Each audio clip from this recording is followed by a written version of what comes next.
What's up, y'all? Today I wanted to do something a little bit different. I wanted to, there we go. I wanted to kind of talk about what it's like to grow up in America from 0 to 18 years old. I just kind of want to talk about my life, I guess, because I've been watching a lot of videos on TikTok of people who come to visit America for the first time. And I don't know. I think it's really, really fun to watch and see how people experience the United States because I think a lot of people's experiences in the United States are very opposite to what you might see in the media and online. So yeah, I just wanted to talk about what it was like for me growing up an American because maybe if you grew up in another country, you're curious as to what it would be like since America is so dominant in like media and everything like that. But let's see. So I was born in central Arkansas, and you'll hear me make a lot of distinctions between states and specific areas of the United States because the United States is massive. It's absolutely huge. I mean, most people I know, maybe not most, but a lot of people I know have never left their home state. It's very common for people not to leave their home state. Even to travel around your entire state is very uncommon because states are so big. So you can imagine like all of the states together would be huge, and it is huge. So I was born in Little Rock, Arkansas, which is to the right of Texas. It's one of the original, I would say, deep South states. Yeah, very conservative and like I make that distinction like people will describe states as being a blue state or a red state. Like the reason they do that is because it's very descriptive of what the people there are actually like. Like the people that live in Arkansas on average are going to be extremely different from people who live in Washington state because of I mean like United States history, like the Civil War. The tendency was like the red states wanted slavery, the blue states didn't want slavery. So like as you move from north to south and south to north, you're going to see a lot of differences in culture and how people act. But I was born in Little Rock, Arkansas. My parents both met in Arkansas. They met in college at the University of Arkansas. They met through a church group called the Baptist Collegiate Ministry at the University of Arkansas. It's really common for Americans to meet their spouses in college. Like I know of women who have gone to college to get their MRS degree. MRS standing for Mrs. because they want to go to college just to find their husband. So it's really common for people to go to college, not even for like career reasons, but to find their spouse or to find their people, because fraternities, sororities, and like college social life are a really big aspect of college because of how it's depicted in media and movies and TV shows and everything. But my mom is she's she's a result of immigration, which is, as you would expect, very common. Like a lot of Americans have very mixed ancestry because, America was formed by immigrants, people who immigrated from Europe initially, and then it became from people from all over the world. So you'll find that like certain states will have higher percentages of immigrant populations from one country, whereas another state might have more immigrants from a different country. Like, for example, the state of California has more Asian immigrants because California is closer to Asia. And like states like Arkansas and Texas, they have more immigrants from Mexico because it's closer to Mexico. So there's a lot of cultural influence from Mexico and a lot of parts of southern states like Arkansas. Like Mexican food is very popular in Arkansas, even among white people, because it's good food, and I think it's like a part of the identity of the United States is like the diversity, and I think even people who are resistant to like even racist people, I think are less racist than racist people would be in like Europe probably. But yeah, my mom's mom was an immigrant from Germany. My grandma was born and raised in Germany, and then my mom's dad, my grandpa, he was stationed in Germany when he was in the army. When he was in the army, and he met my grandma at a bar, and then basically my grandma got pregnant with my mom, and before they were married, and then so my grandma ended up coming back to the United States with my grandpa, and that's I think actually it's very common to hear people with military backgrounds that live in the United States because of how huge our military is, like millions of people in the military, and because of how many bases we have all around the world. So if you get to know some Americans, you might find that, there's a good amount of them who have lived overseas because their parents were stationed in another country with the military. So yeah, that's how my mom's parents met. And as for like my mom's childhood, she moved around a bunch around the United States because of how if you work for the United States military, they can move you around to different states in the US. So that's what happened with my mom. She moved from like Ohio, Arkansas, Arizona, like a bunch of different states. And as for how my dad's parents met, my dad's family is like native Arkansans, like people who have been here for a really long time, like farmers, like rural Arkansas, because like agriculture is really big in rural areas in the United States because like we have really good farmland, I think, compared to other countries. So when you go to like states like Arkansas that are less populated, like Arkansas, like Nebraska, those kind of states, it's like lots and lots of farmland. Anytime you're not in the country, it's just like farmland, as compared to like states like Florida, where it's just kind of marsh and trees. Like if you're in Arkansas and you're driving around anywhere outside of a city, it's just fields and fields and fields, like soybeans, cotton, all that. But my dad's parents, they also met in college at Arkansas Tech University in Russellville. And my dad's dad and my dad's mom both come from like rural Arkansas backgrounds, like farming. Like they own farmland generationally, and they're very like stereotypical Southern Christian conservative people. So they're like very, very committed to Christianity, like go to church every single Sunday and have Bible studies throughout the week. Like it's a very, very big part of their lives. And that is a common theme among like those deep Southern states.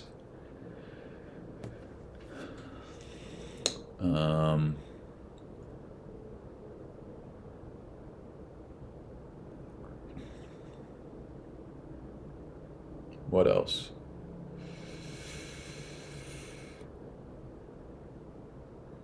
Yeah, religion is really, really big in the southern United States.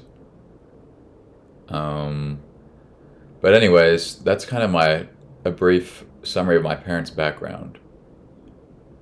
And then as for me, after I was born in Little Rock, Arkansas, my dad, he was actually in the Air Force as well, so you'll see that's another thing that's really common is like people will join the military out of familial tradition. Like if your parents were in the military, if your grandpa was in the military, then it's pretty common for like people to go into the military just because it's what their dad did or because their grandpa did. And like another thing that's really common is like when you go to events, like even just regular school events, you'll have like the person hosting the event will ask like former soldiers, like people who have served, veterans, to stand up so that everyone can clap for them. So like being in the military is like traditionally, historically, not in the United States, a very big like it's generally a well respected thing. Now there is like some controversy like with things surrounding the like Vietnam War, things that happen in the Middle East, but generally for the most part, if you are in the military, like you're going to be very well respected by just other people, especially in the South. Like you'll see people who wear hats that say like World War II veteran, and people will go up to them and say thank you for your service. Like it's very commonplace. So most people are pretty appreciative of people who serve the country because like freedom is the name of the game if you're an American. Like it's kind of the defining characteristic of being an American is like it's all about freedom, like getting to not being under the control of anyone. So like anytime there's been what seemed like a like threat to our freedom, like when we took away that threat, it was like reinforcing our identity of freedom. And I think like regardless of political party in the United States, most people like would probably agree with that freedom is the core value for being an American. But after I was born, like I said, my dad was in the military. So after he met my mom in like 1995, 1994, they moved to Montana, and he worked for the military in Montana because he had gone to college to get an engineering degree because he was in I'm getting off track, but basically my dad, when he was in college at the University of Arkansas, he was in ROTC, which is like Reserve Officer Training Corps. So it's like a program that people will go into, men and women will go into in college to prepare them for the military. And so basically the Air Force and the Army, I think, those are the two that have the ROTC programs, at least at the University of Arkansas. So my dad went Air Force ROTC, and he had wanted to be a pilot. He had wanted to do that like for his whole life. So he intended to join the military, the Air Force, so that he could fly airplanes. And in order for him to be let into the military to be a pilot, they told him that he needed to get an engineering degree because you had to have a bachelor's degree from a university in order to be able to be an officer in the military. So my dad got his electrical engineering degree from the University of Arkansas, and then he basically got told that he needed to go to Montana by the Air Force because at the time they didn't have any pilot spots open. I don't know if it was because of Top Gun or what, but like being a pilot was very popular and in demand. And he worked in Montana, like I'm not exactly sure what the project was that he was on there, but he was basically on a waiting list to be a pilot. And then eventually like a spot opened up and he got to be a pilot. And so he did that, and then eventually he ended up getting stationed in Germany. And so basically what happened was University of Arkansas was where he went to for college, and then him and my mom met there, got married. My mom got her degree in social work, and then after they were married, he got sent to Montana by the Air Force.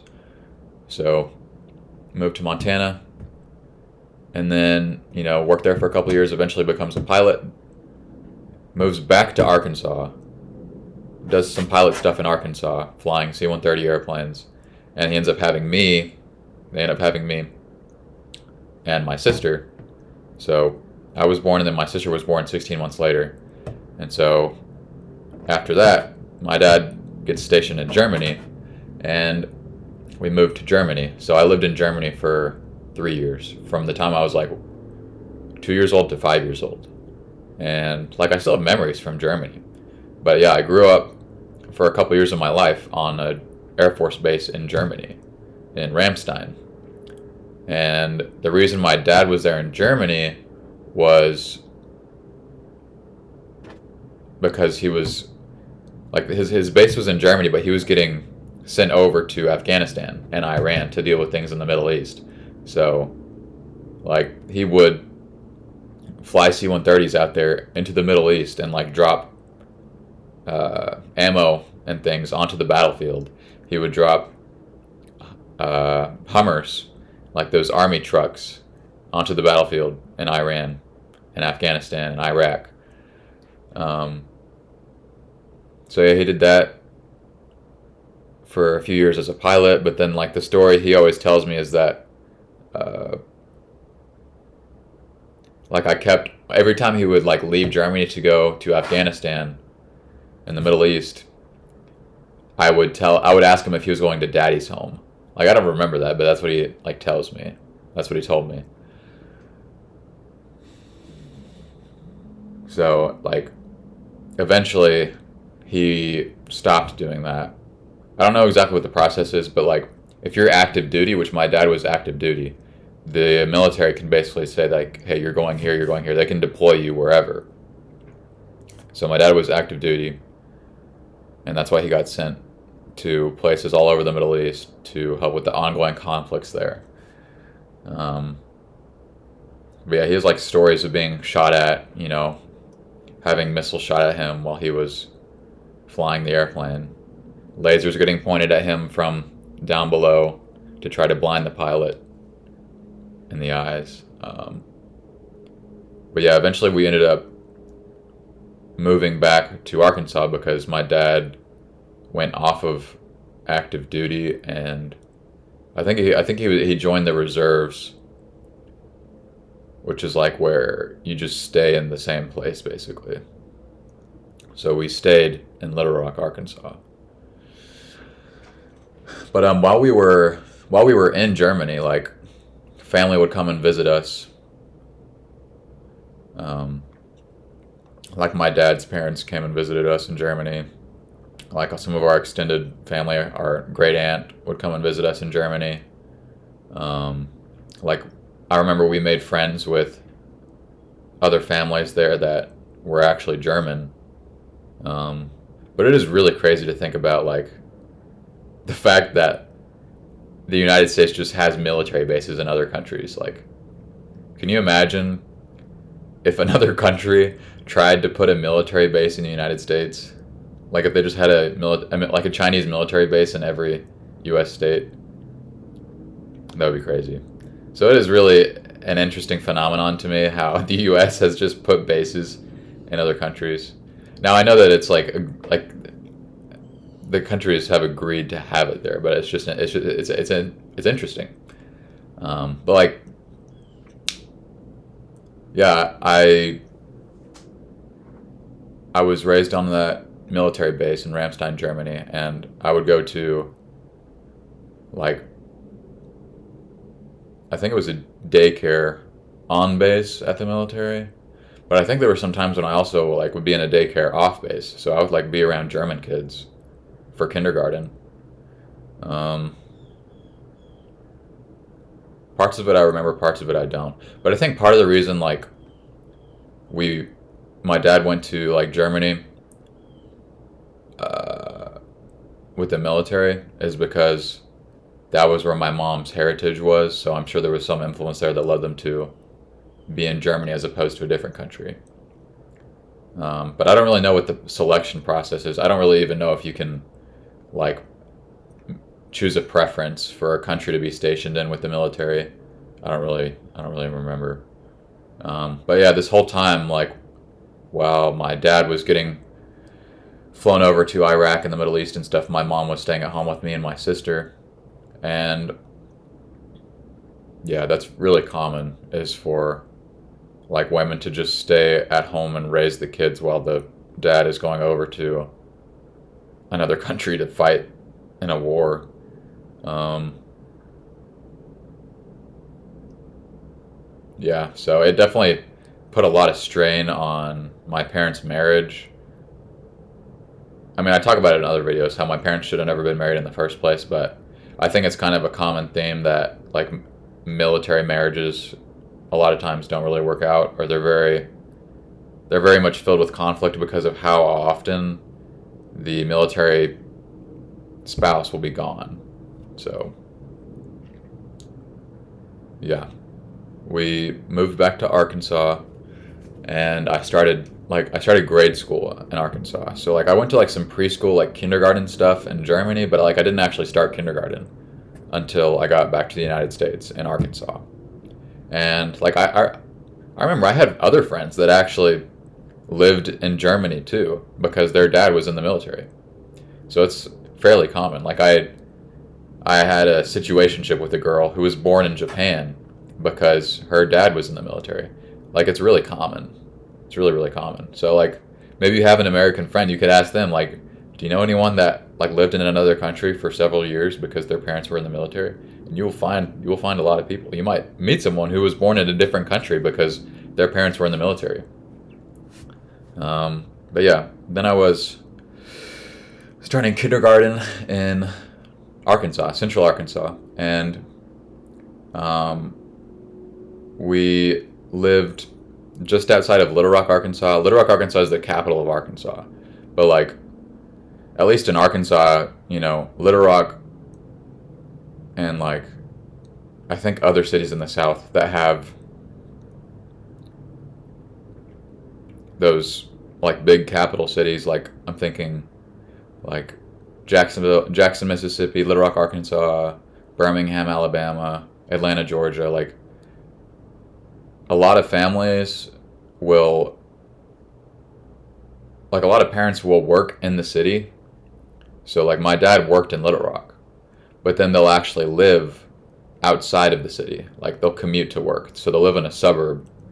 And so even though my dad worked in Little Rock, Arkansas, we lived in Cabot, Arkansas, because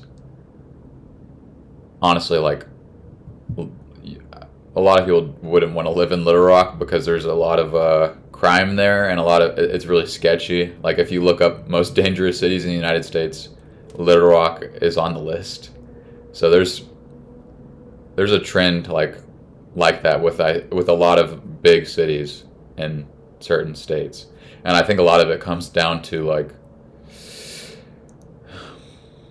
the history of the state, because a lot of the inner city people are black and there's a lot of crime that goes on. So I'm sure there's like a more detailed explanation there to explain why that is the way it is, you know. And I'm sure it ties back to slavery and black people being oppressed. So yeah, there's a lot of crime in the inner city areas in Arkansas. So a lot of people will live on the outskirts, like in Cabot, Arkansas, which is where I was raised, Cabot, Arkansas. You know, a population of like 20 to 30,000. You know, or people will be raised in like Conway, Arkansas, Sherwood, like cities that might feel a little bit safer and might have, you know, a better school district, because the problem with these like inner cities like Little Rock, these inner city areas, is that like the schools will be really run down and like it's just like chaos at the schools. Like none of the kids behave, you know, because, you know, who knows what their parents are going through. Like most of their parents are like not doing well. And that isn't me like stereotyping. Like that is from things and stories that I know, because my mom worked with those inner city kids in Little Rock, and there was a lot of like bad things that happened, like people getting killed daily, kids getting killed daily because of gang violence. So like that, all that gang violence and stuff bleeds into the schools, and so that's why a lot of families will live in different cities even though they actually work in the big city like Little Rock. So yeah, I went to the same school district for all my childhood and adolescence. I went to Cabot Public Schools from kindergarten, which is I guess like grade zero basically. It's like the first grade. I don't know why we call it kindergarten, but like there's kindergarten, which is basically your first year of school, and then there's first grade. I don't know why we don't just call kindergarten first grade, but there's kindergarten and then first grade, second grade, third grade, fourth grade. And where I grew up in Cabot, Arkansas, like kindergarten through fourth grade is considered elementary school. Well, elementary school is how I say it. Elementary school. So we had, I think, 9 different elementary schools in my city in Cabot, Arkansas. So, like, my city was like literally the only reason that people lived there was so that their kids could go to school in a nicer school district than Little Rock or Jacksonville, for example.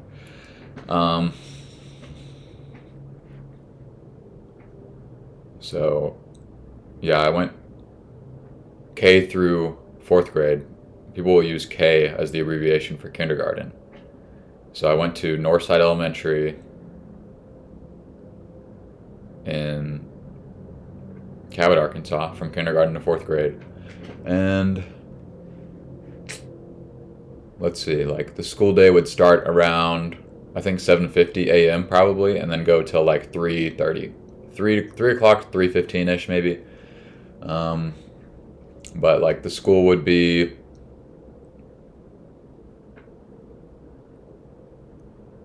like the school hosted kindergarten through fourth grade. So like one hallway would have kindergarten, and then another hallway would have first grade, second grade, third grade, fourth grade. So we would all be in the same building, but just like separated into different hallways. And we would, like, from kindergarten to second grade, we would use one playground, and then when you got to third and fourth grade, you got to use a bigger playground. And so like if you were like in fourth grade, you probably wouldn't ever really see the kindergartners until like the end of the day, because like I was always a car rider. They called it car riders, which basically describes how you got to school. You're either a car rider, a bus rider, or a walker. And my mom would drop me off at school every morning with my sister to elementary school because my dad was going to work. But my mom stayed at home full time from the day I was born to the time I was like 18 years old. So my mom has always been a stay-at-home mom, is what they call it. And so, like, at the beginning of the day, we would get our lunches. You know, she would make our lunch and stuff, and she would take us to school and drop us off at school. We had like a car rider line where the parents line up and then you drop the kids off. And so we had a minivan with a sliding door. Yep. And then like other kids would have a bus that would come to their neighborhood. And we had a bus that came to our neighborhood. So I don't know why my mom didn't just put us on the bus. That's, I don't know. As I look back, there's like a big part of me thinks that my mom probably should have worked a job. I think she would have benefited from it instead of being a stay-at-home mom, because it wasn't really necessary, honestly. But that's another topic. But yeah, you had kids that would walk to school if they lived close to the elementary school.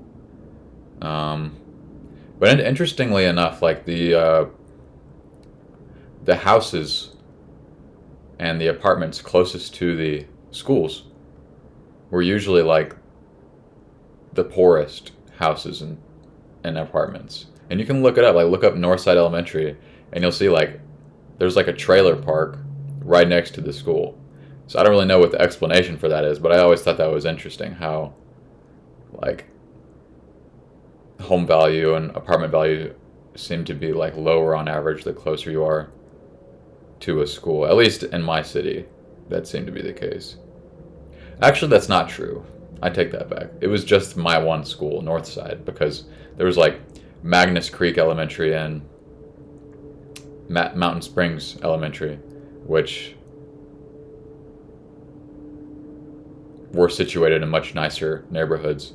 So, yeah. That's not. I take back what I said. Um, I'm kind of just rambling now. I don't have a script or anything. I just felt like this would be interesting to talk about, so you can like turn this on when you're going to sleep or something. Um, I've been told I have a radio voice, so maybe that'll be soothing as I like stumble through remembering my childhood. But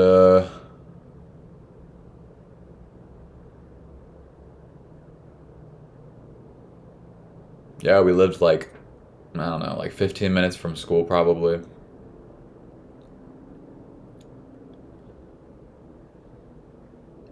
Lived in a regular old neighborhood in a little two-story house.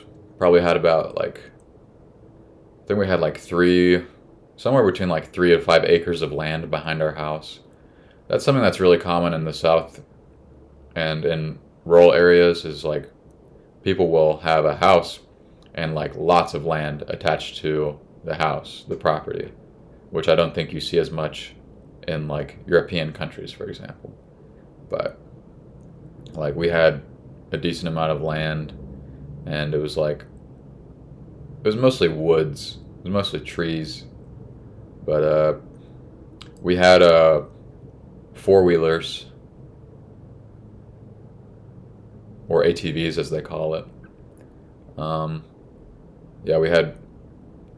I would ride four-wheelers with my dad, like just through the woods behind our house, like doing donuts and stuff, making trails to ride our four-wheeler through. Um,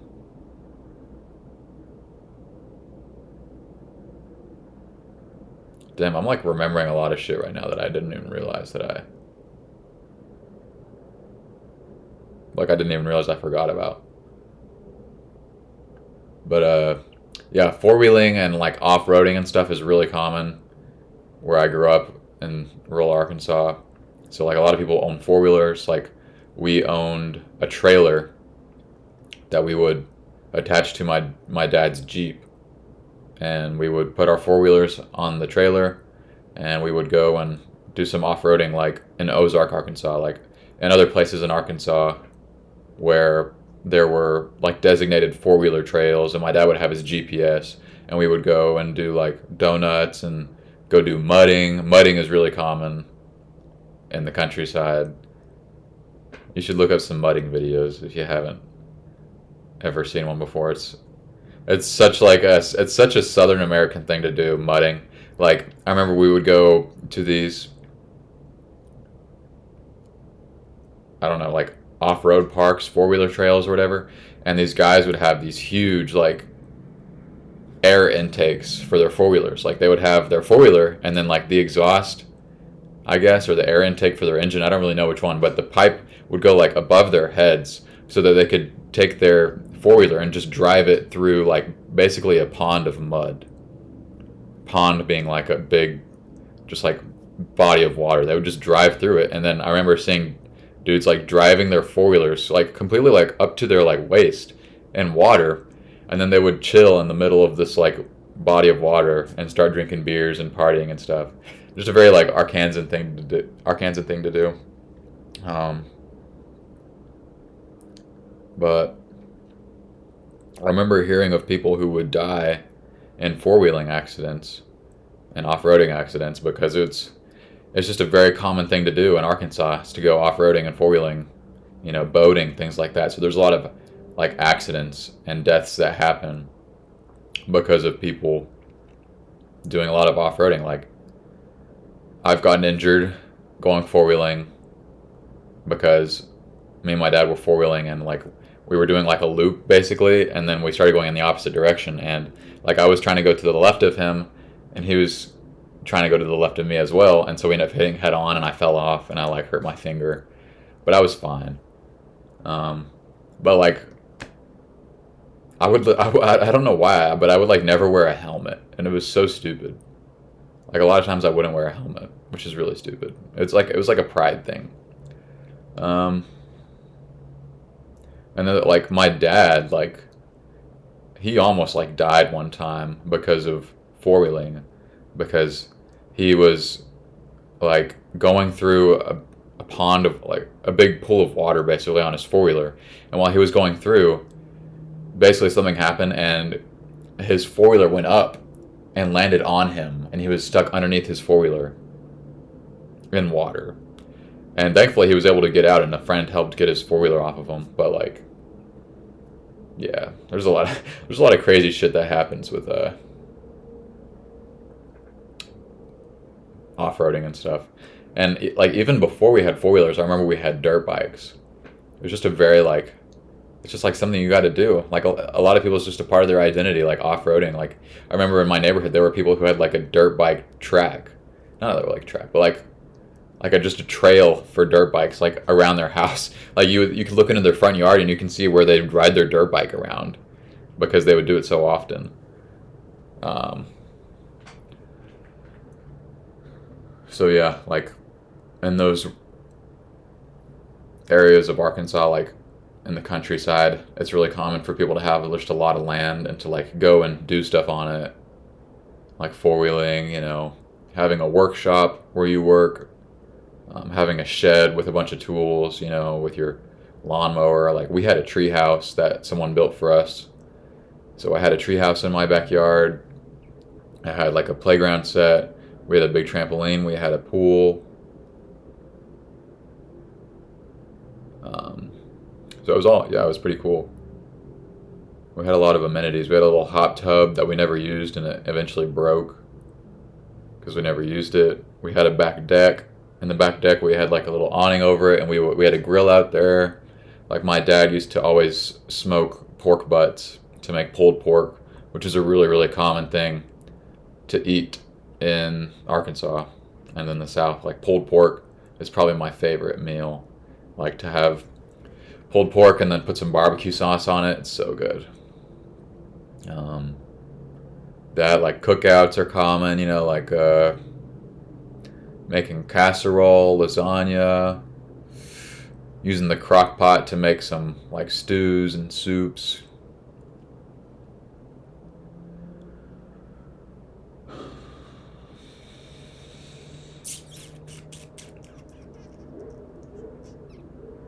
But yeah, like I don't know if it's like this in other countries. I know it's not like this in Europe. At least not in my experience. Like, but people are very, very passionate about their cars in the United States. Like, especially in rural Arkansas. Like, you can drive by like Cabot High School, for example, and you'll see like all of these like huge trucks, like trucks that are massive, like, and I forget what you call it, but like raised several inches or even feet into the air. Like if you were like from Sweden or something and you saw these trucks, you would think they were monster trucks. But it's very common. Like these are like 15 or 16-year-old kids that drive these massive trucks to school because like, and in Arkansas, like when you turn 15, you can get a hardship license and you can start driving to school. And I think the hardship license is based on like if both of your parents work and there's literally no one to take you to school besides the bus, then you can get a hardship license so you can drive yourself to school. But I think it's only supposed to be like to school or to work, but nothing else. But like when you turn 16, you get a driver's license. Like it's a really big deal. Everyone wants to drive.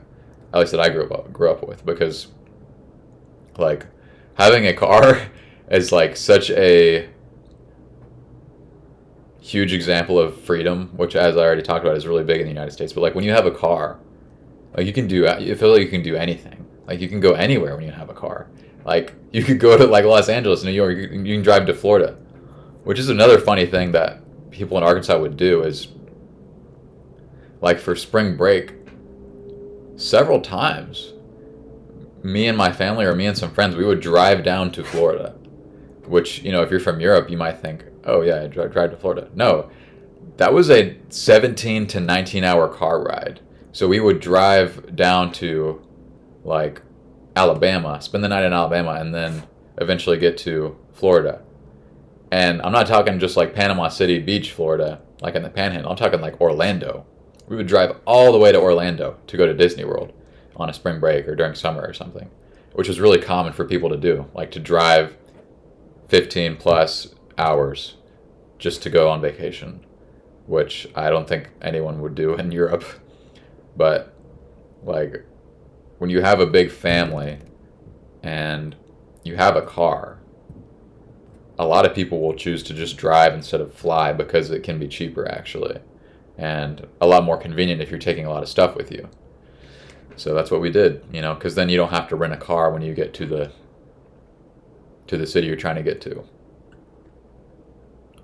So yeah, we would go to Florida for vacations, just by driving there. So we would drive through several states to get there. Stop at the rest stops on the way. Like we have rest stops by the interstate where you can stop and like get some snacks and stuff. And then we would keep driving, like on the same road for 200 miles plus. And like in the minivan, we'd be chilling. We had like, remember in our minivan, we had these TV screens that came down. Man, like as I'm describing this, it makes me sound like I was just like rich and wealthy. Like I sound like a king when I'm describing all the shit that we had. But we were middle class. Like we were not even upper middle class. We were just a regular middle class family. Like my dad probably made like maybe $50,000 a year. Like nothing crazy. But when you're like in the countryside, that money can potentially stretch further than it would in another place. Because the reason people live in places like Arkansas is to take advantage of like what your money can get you, because not a lot of people want to live in Arkansas compared to like New York, Miami, Los Angeles, things like that. So like everything is going to be lower priced. So like you can get a lot of land for the same price that you could get like an apartment in New York, because there's just not that much demand for land and houses in Arkansas as compared to a studio apartment in New York. But yeah, like it was really common for us to take weekend trips to Fayetteville, Arkansas, because like I assume like if you live in like Austria or Germany or something, you probably have family that live in other cities within that country. So I did too. Like I grew up in Cabot, Arkansas, but my mom's family lived in Fayetteville, Arkansas, Springdale, Arkansas. So like on Friday night after school or something, we would drive 3 hours to Fayetteville, Arkansas to go see my grandma and see my cousins, my aunts and uncles. And then we would spend the weekend there for Saturday, and then Sunday we would drive back 3 hours to Cabot, Arkansas, and just in time for the school week or the work week.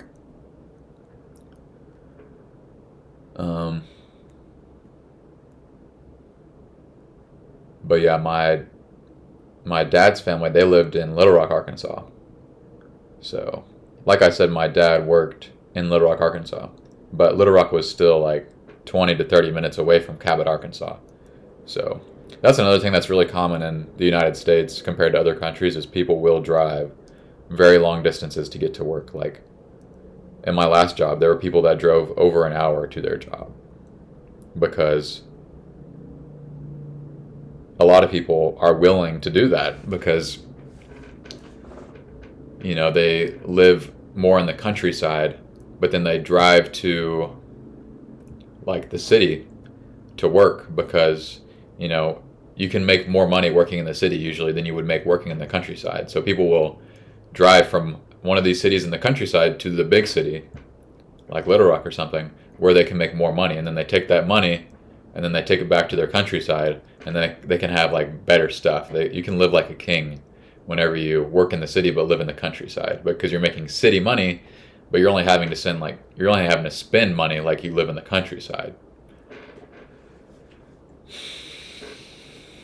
So yeah, like going and driving to see family was a really common thing to do on weekends.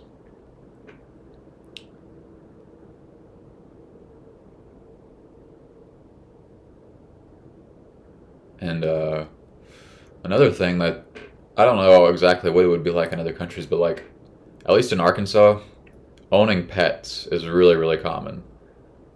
Like it seems like almost everyone has a dog. Like everybody has a dog. Like all of the neighbors I had growing up had dogs, and all kinds of dogs, like Chihuahua, pit bulls. I don't like pit bulls. My brother got bit by a pit bull once, and we had to take him to the ER. I don't like pit bulls. Golden retrievers. We had a golden retriever, labs, like all kinds of dogs. And a lot of families have like a variety of pets. So that not only do they have dogs, not only do they have one dog, they'll have two dogs or three dogs. I know a lot of people that had three dogs or two dogs. And they'll have cats. Like we had three cats. And we also had we only ever had one dog at a time, but like throughout my whole childhood, we had three different dogs. You know, because whenever one would die, we would get a new one. It kind of sounds a little insensitive when I say it. Well, the dog died. Let's go get a new dog. But yeah, we like going to Safari Pets in Cabot, Arkansas was like it was like exciting. That's what was really fun for me as a kid was to just go to Safari Pets and look at the pets that were there. Like to see the goldfish, you know, the hamsters. Like I remember owning a hamster as a kid. Like that's another thing that was common. Like a lot of people I know have had hamsters. And you just have the hamster and it lives in this little cage and like I remember changing out his bedding, you know, every week or so.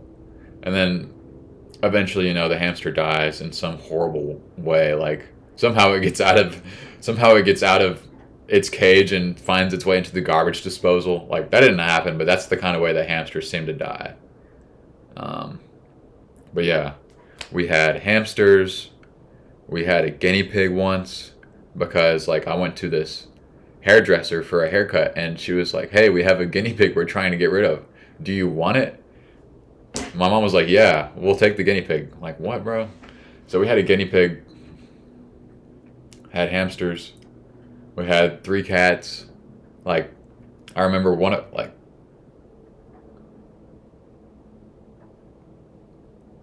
I guess, like two of our cats that I had as a kid, we just found them. They were just stray cats, and we just found them, and we took them in, and we just domesticated them ourselves. Like I remember like getting our first cat, Pippi. The way we got her was like someone just drove their car into our cul-de-sac and just threw her out of their car because they didn't want her anymore. So we took her in and kept her. She's still alive to this day. She's like 20 years old. And then we had another cat that we found just like walking along the street in our neighborhood, and we took it in and kept it. It's pretty crazy how like you can just take these animals in, and then they just stay with you. It's so crazy. Like I love animals, and that's a really common thing too. Like people just like animals, like in the South. I feel like they just like everyone has an appreciation for animals and for nature. Like yeah, people like. I'm getting emotional thinking about all the pets I had as a kid. But like, there's just a very deep appreciation I feel like for animals.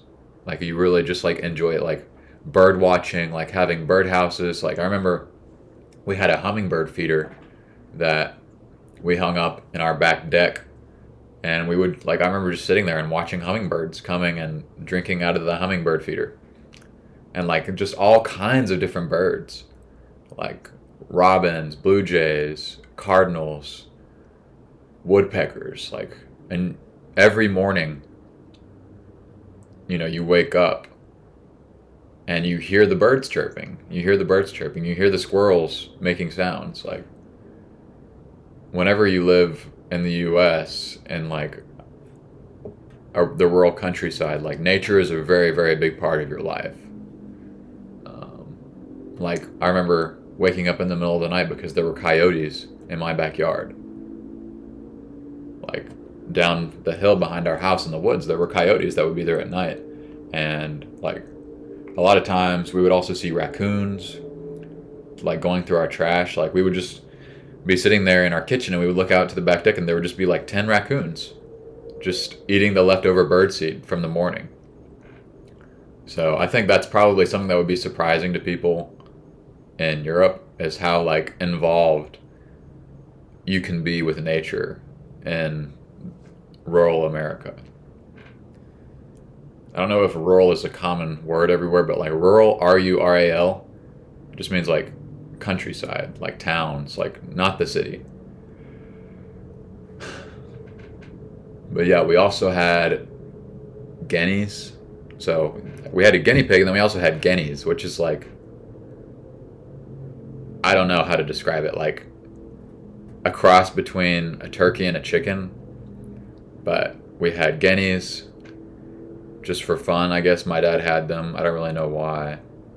We had chickens. We had like 10, 12 chickens. Had guineas. We had a garden. My dad liked to garden.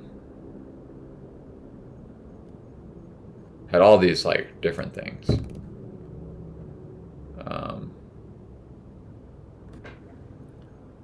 I also remember like we would have to set out. My dad would set out raccoon traps, because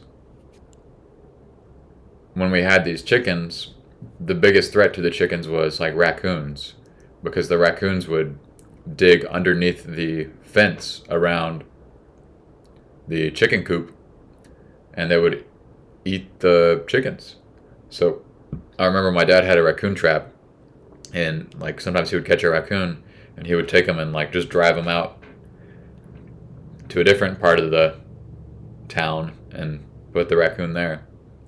So I'm trying to think of what other animals. Like we had goldfish. Like having fish is really, really common. My dad always liked fish. So we had like betta fish, had a goldfish. Like I remember in the fairs, like the school fairs at school, in elementary school, we would have goldfish. Like as a prize, you could just win a goldfish and take it home. Or like in Walmart, they would have fish that you could buy. I don't know if they still have that. But yeah, we would buy fish all the time and put them in the fish tank and feed them. Change their tank out. I remember I hated changing the fish tank. It sucked. Trying to figure out how to like siphon the water out. Yeah. Another memory that I forgot I had. Yeah, taking care of animals was like a very, very big part of my childhood. Just taking care of domesticated animals. And like it was really common for our other neighbors to have chickens too.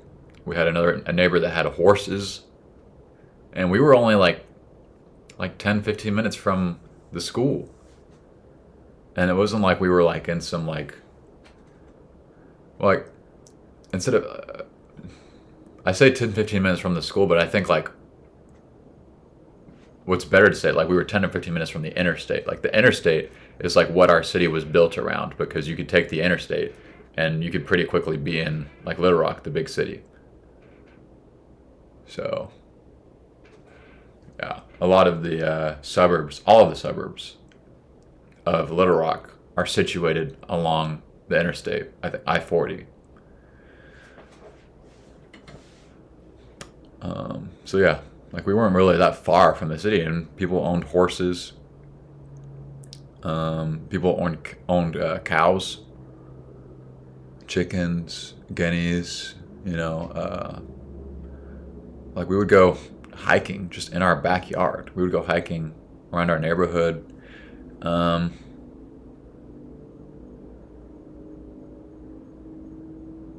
remember like we would just find animals. Like I remember one time we found like baby ducks. I don't know how we found these baby ducks, but we took them home and we took care of them, and then we set them back out to be free. And then another time my dad, like one time he had full grown chickens that he bought, and then another time he bought chicken eggs and he actually hatched the chickens and grew them. I remember that. That was like when I was like 8 years old or something.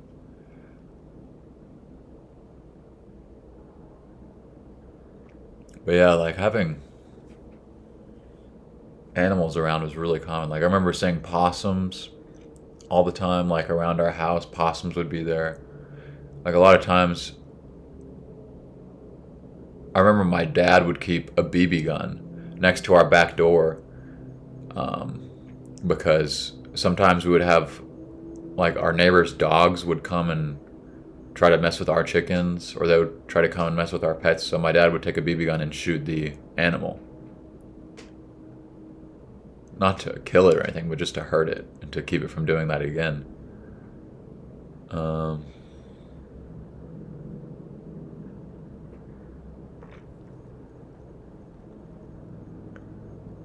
but yeah, it really sounds like I'm. It really sounds like I was super wealthy or something, but we were definitely not. We were not wealthy, but I think like being middle class in the United States is, in other countries, it would be very upper class. So like when you're like middle class in just like the rural countryside, you can do a lot of stuff. You hear that? That's squirrels on my roof. Squirrels on my roof. And I'm in Florida now. Um,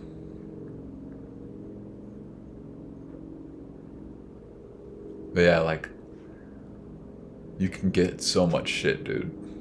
Like I remember like even my uncle was fairly middle class. Like he started as like a bricklayer, like doing tile in houses in Northwest Arkansas, and he built his way up, like, and eventually he became a business owner that built tile in houses, and now he like lives like a king, like huge house, a couple cars, nice cars. He has side by sides. Side by sides are like, it's like a cross between a four wheeler and a golf cart. But that's something that's really really appealing about the United States is you can start out just as like an everyday guy in construction or home building, and you can actually work your way up to be a millionaire. Like it'll take you 20 plus years, but it's doable. Like it's very very possible, and that alone is the reason why I will never leave America. Like I would never want to live somewhere else because like you can like dream of being a millionaire and you can actually do it. Like it's not crazy. It's not crazy at all. Like even being a billionaire is somewhat feasible. Like you just have to be really committed to what you're doing. You just have to have a vision, have an entrepreneurial mindset, and you can do it. Like that's what's so like motivating about being an American. It's like you see guys like Sam Walton, for example, who founded Walmart. He was just a regular guy. He was just a regular guy, and he found his niche. He found an opportunity to make money, and he just went for it. And now his family has like spawned several billionaires. Like the guy who's the CEO of Walmart right now, Doug McMillon, he just started out working in Walmart. So like it's not crazy to say that you could become a billionaire. Like in the past, it would be crazy to say that.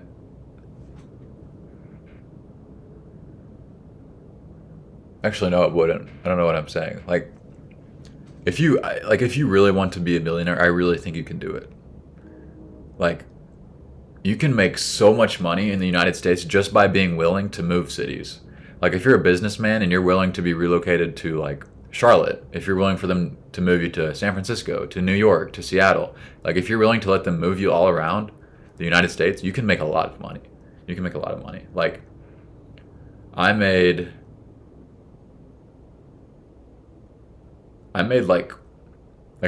I was 22 and I made around like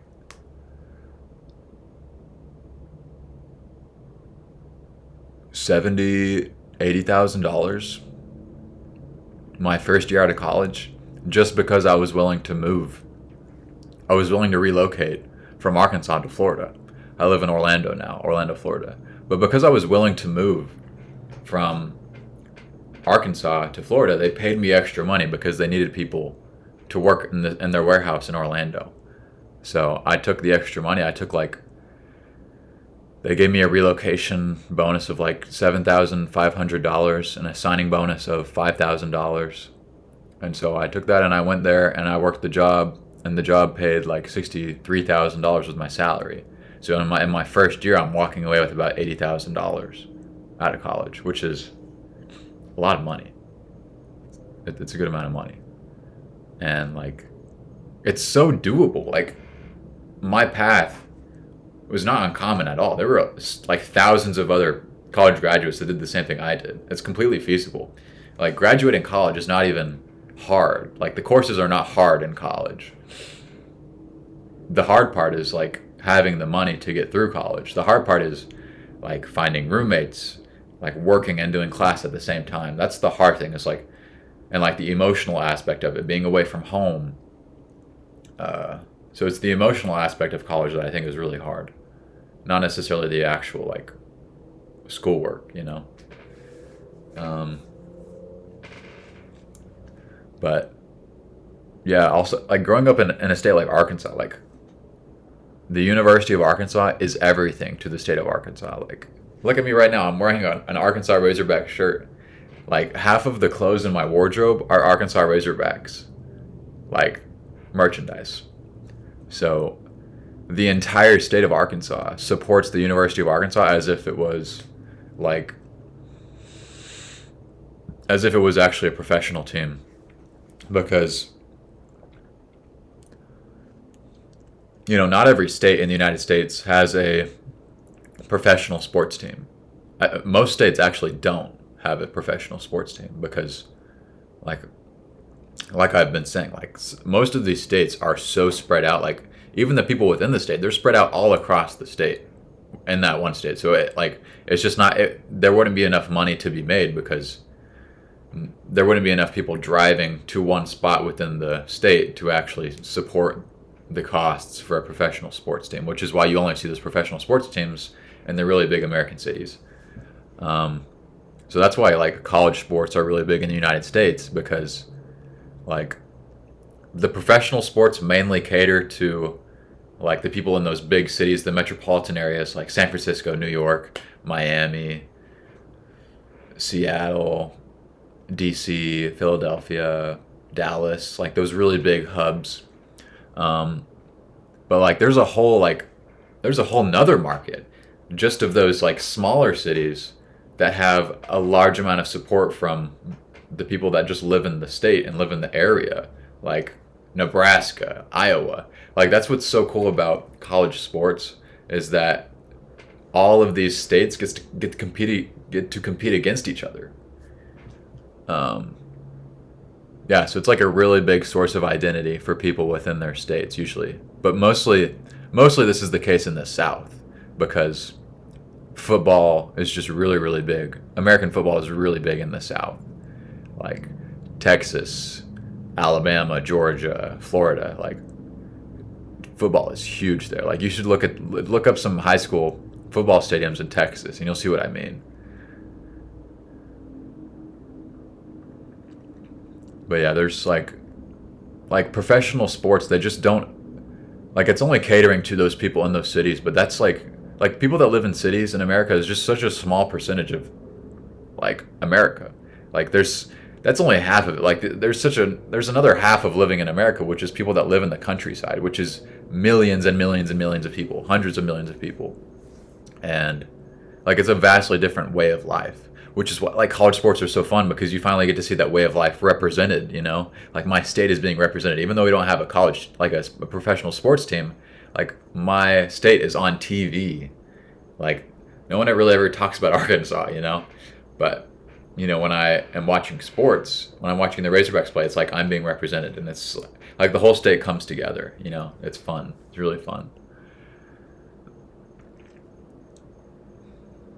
But yeah, you'll see, like, on the license plates on cars here, you'll see people put their school mascot on their license plate.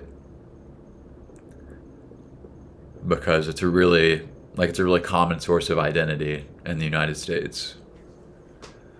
But it's at least in the South. Like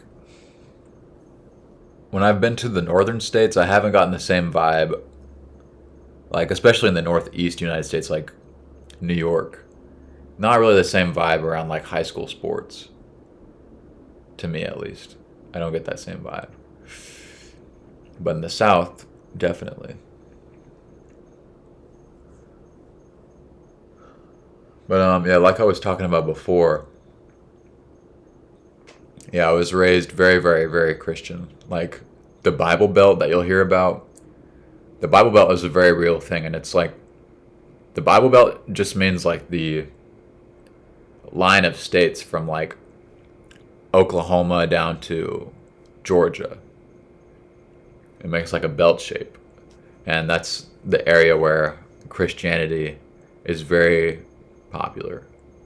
So, like, it was very common for people growing up to, go to school or work from Monday to Friday, and then on Sunday everybody goes to church.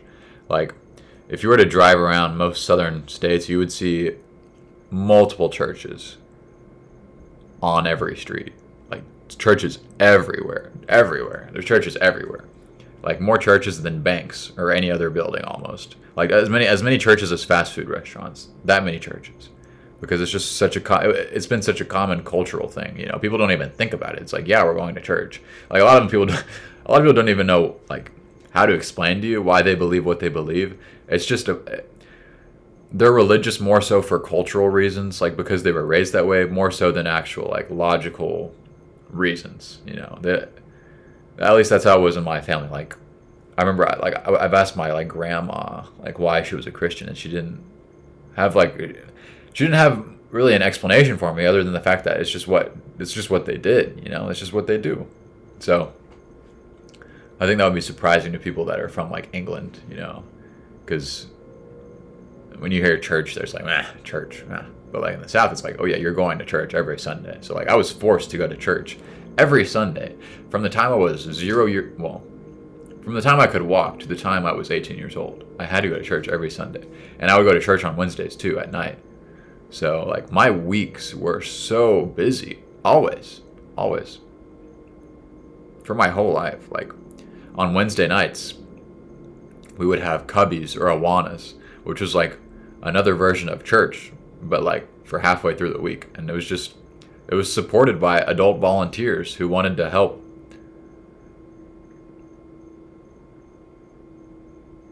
do the service for kids on Wednesday nights. So they had a whole nother like program on Wednesday nights just for kids to go to church and do like church stuff, like sing songs and read Bible verses and things like that.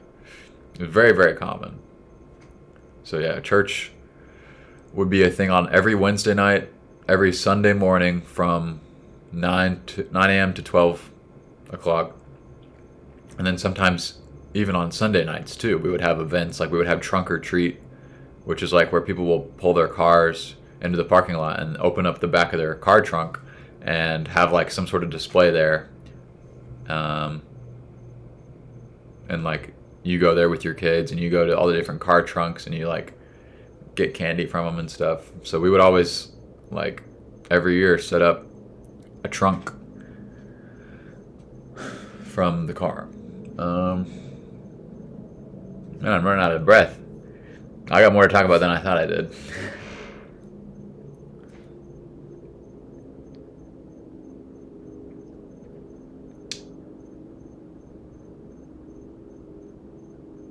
What else?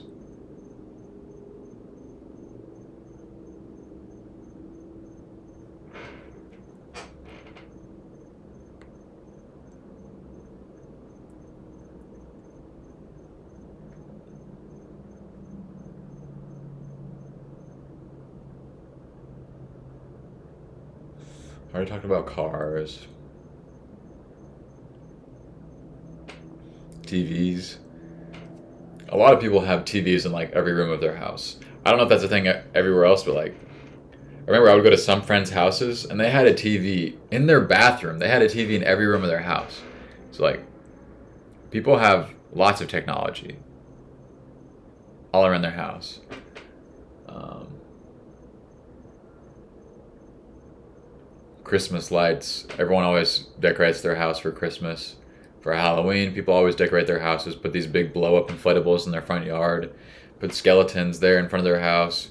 We had this one house that I would go to as a kid in Little Rock, and I'm not even exaggerating. Like, there's this one house in Little Rock where every Christmas this guy would have over 1,000 Christmas inflatables in his yard. And every square inch of his house was taken up with inflatables. And people would drive from all over the area just to come and see the inflatables that he had at his house. And we would pay, give him like a donation. Yeah, and they would give us a candy cane and stuff.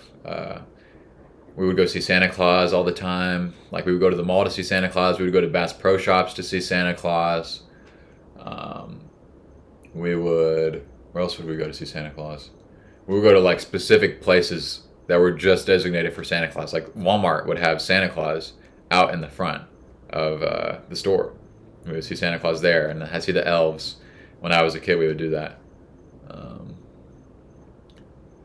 Yeah, everything is huge. Like, after being in like I've been to Tokyo, in Japan, I've been to Germany. Like I said, I've been recently as well. I've been a couple times. Been to England, been to Switzerland, been to Italy. So yeah, like, compared to those cities, like, everything in the United States is huge. Like, at least double the size of everything in a European country. And it's because of how spacious the country is. Like, everything is bigger because things can be bigger. They have the space to be bigger. Like, there are no borders really imposing on our country. Like, the fact that Canada and Mexico are connected to the United States just does not occur to anybody. Like, you don't think about that ever. Like, I can't really think of it. Like being in Arkansas, the thought of Canada has never occurred to me, because it is literally like thousands of miles away from me in Arkansas. Like, look on Google Maps how far in miles Arkansas is from Canada. It's extremely far. Even though like Arkansas is closer to Mexico, we never think about Mexico, like, ever. It never occurs to us. Like, we don't care what's going on in Mexico or what's going on in Canada. Whereas I think if you lived in like, you know, Germany or whatever, like, maybe you're like thinking, oh, what's going on in Austria? What's going on in Belgium? You know, maybe you like check into those other news things, but we don't do that ever. Like, if anything, we'll be like, look at what's happening in New York, what's going on in Los Angeles and California. Like, different states in the United States are like different countries. It's just different countries. Like states in the United States are not like states in other countries, or like provinces or territories. It's not the same thing. Like, because every state in the U.S. will have like millions and millions of people. Like, Arkansas has between 2 and 3 million people, which is like the size of a small country. But it's really, really common for people to move states a lot. So I assume that's probably not as common like in Europe. Like, people probably don't just move like, yeah, I'm going to move to Germany this year. Like, I'm going to move to Austria. I'm going to move to Belgium. I'm going to move to Switzerland or Sweden. Like, people probably don't do that. But in the United States, people do that a lot. Like, people be like, yeah, I live in Florida, but I'm moving to Seattle. I'm moving to Washington.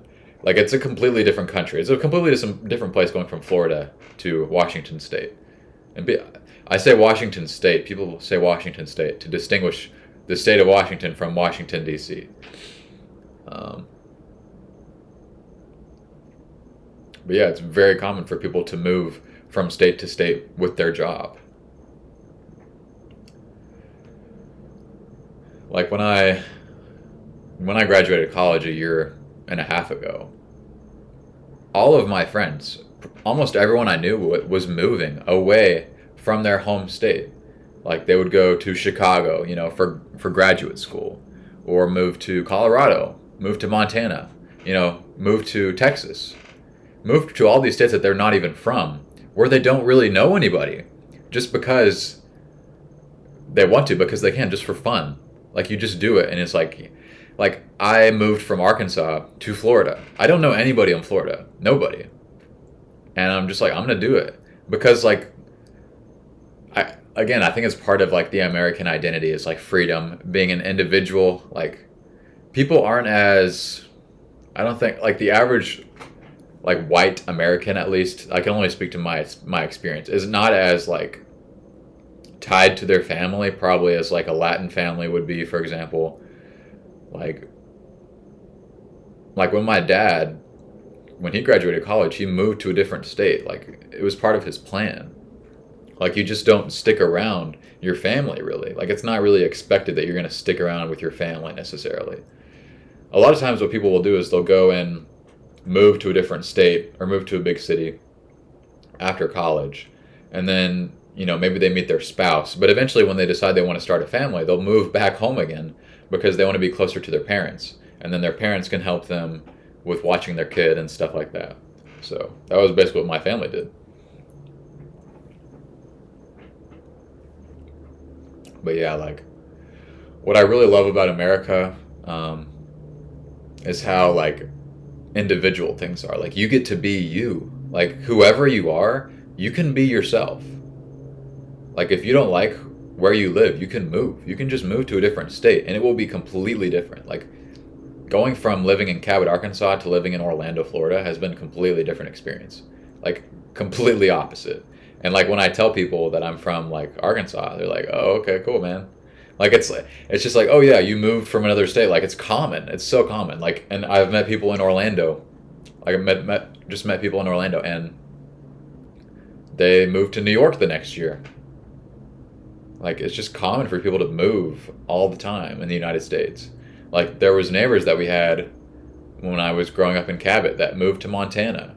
People that were moving from California to Arkansas.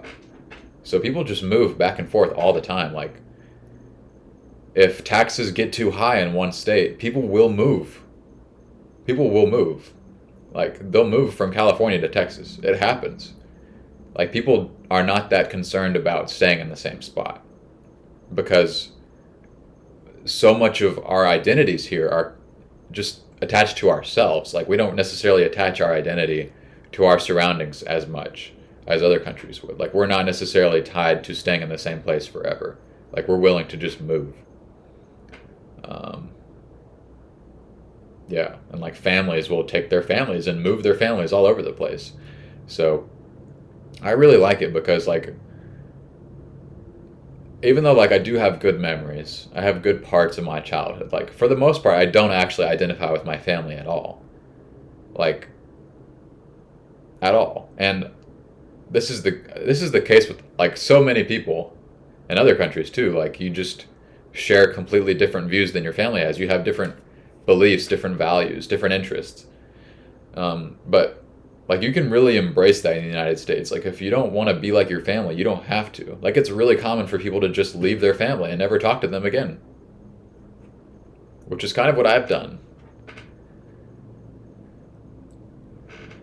But yeah, like I really like how the individual is supported in the United States. Like it's encouraged for you to go out and be yourself, to chase your dreams, to be who you want to be. Like I'm not denying there's some value in family, but it really can be hard with feeling like you can't fully express yourself because you feel like you have to like fit the mold of your family.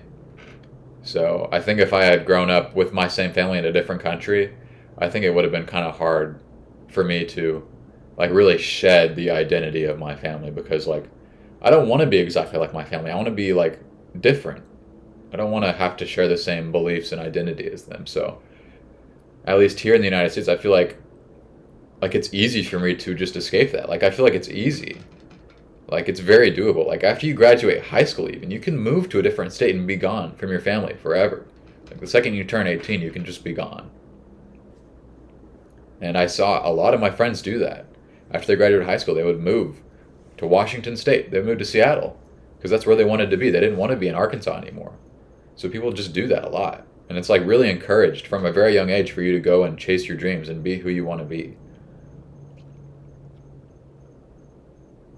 And I think people are generally like you'd be surprised, like just the amount of people like that will support you to go do what you want to do, and people that will be sympathetic, and people that have similar stories to you, like people who came from rough backgrounds, and then they grew up and like they made a life for themselves all alone. They did it by themselves. They made a life for themselves, and it's like those underdog stories that you hear in movies, or like the underdog fights back and wins. Like it's actually possible. It's actually possible in the United States.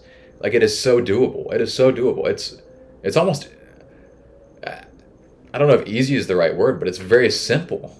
Like to actually go out and be successful. It's not terribly difficult. The hard part is going out and being alone. That is hard. Like going out and being alone and like shedding the identity that you have attached to you, like with your family. But it's still very doable. Very, very doable. Like,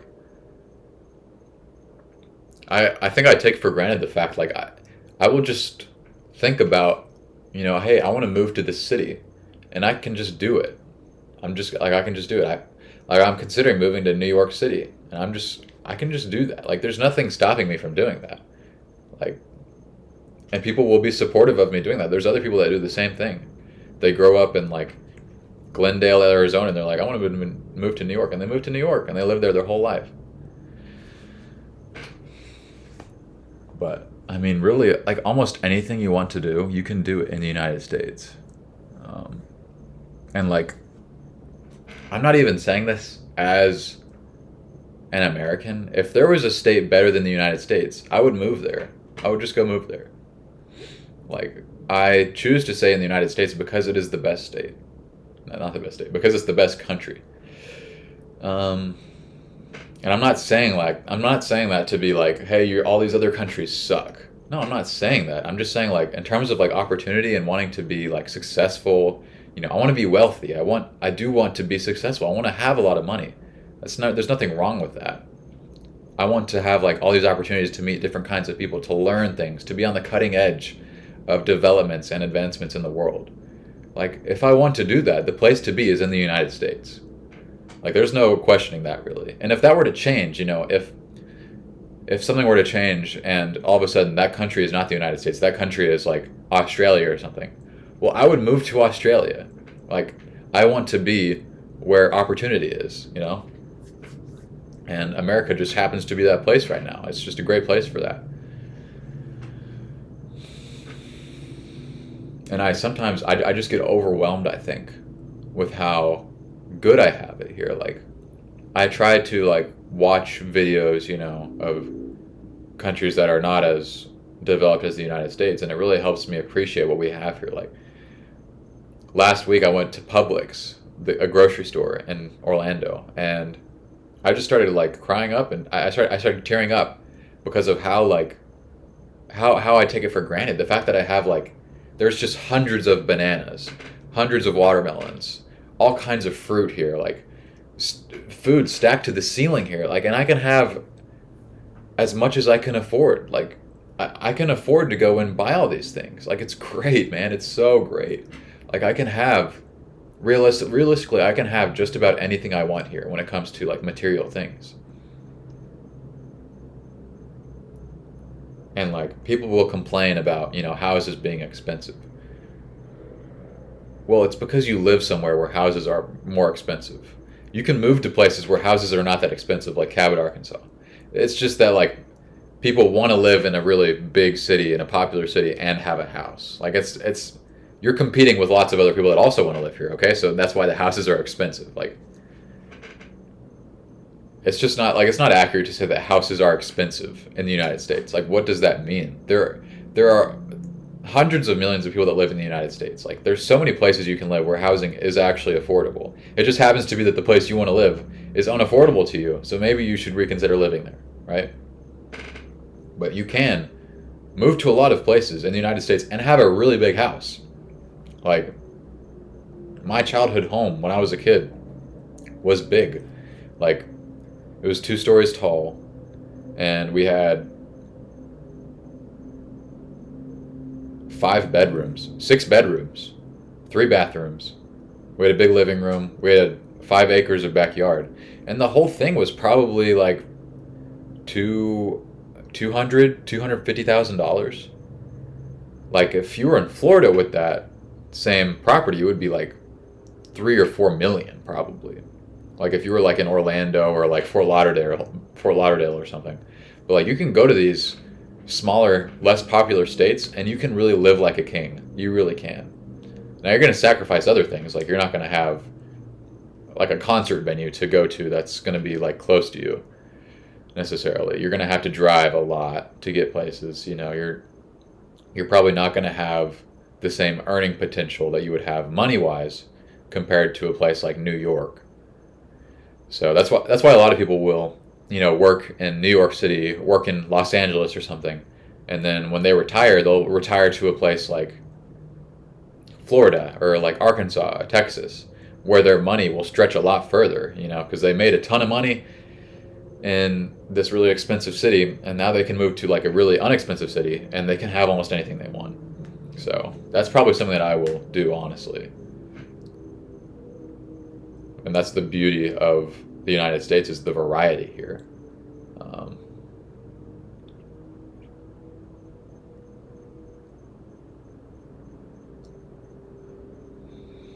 But I feel like people, regardless of what you might hear on the media, I think people on average are like very accepting of diversity. Like I remember growing up, like it was so cool if you were the guy that had a black friend, you were cool. Like everyone wanted to be friends with the black kids at school. Like there wasn't any there I really never saw any racism growing up in Cabot, Arkansas. Maybe like 100 years ago there would have been, but like now, I really like people are very accepting. At least young people are very accepting. Like people will date people of a different race. Like there were friends that I had in my friend group that were Mexican or Indian, and we were friends. Like it was great. Like, and it's just so cool to look back on this and think like how diverse everything was. Like we would go have Indian food, Mexican food, Thai food, and we loved Chinese food. We loved it. We like loved that these people were offering their food and cuisine to us. Like I just feel like everyone is very appreciative of everyone from different cultures. Like we had in the church I grew up in, we had a Filipino pastor.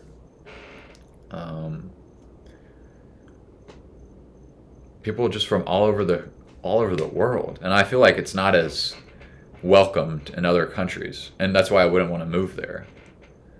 Like until there's a place that's more diverse than the United States, I'm not going to move there. Like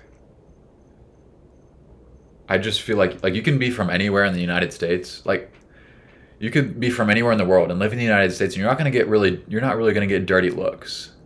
Whereas I feel like if you're black and you went to Japan or something, people are going to look at you weird. Or if you're American and you go to Australia, they're going to be an asshole to you because you're American. Just because you're American. People just aren't like that in the United States, where I've been at least. Like you go to the really, really rural areas, there are going to be racist people. But for the most part, people are very accepting in the United States. They're accepting of whatever view you might have. Like the internet is really like a different reality from the actual world. The average person you encounter in the United States is going to be very nice and congenial, and they're going to ask you how you're doing. They'll hold the door for you.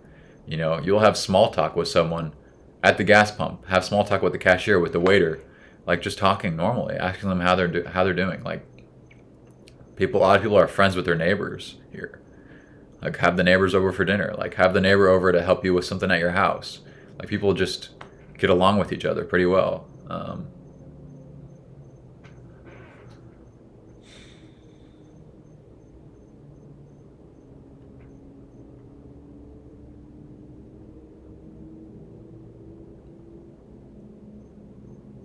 But yeah, I really, really like that part of the United States. I really think it's great.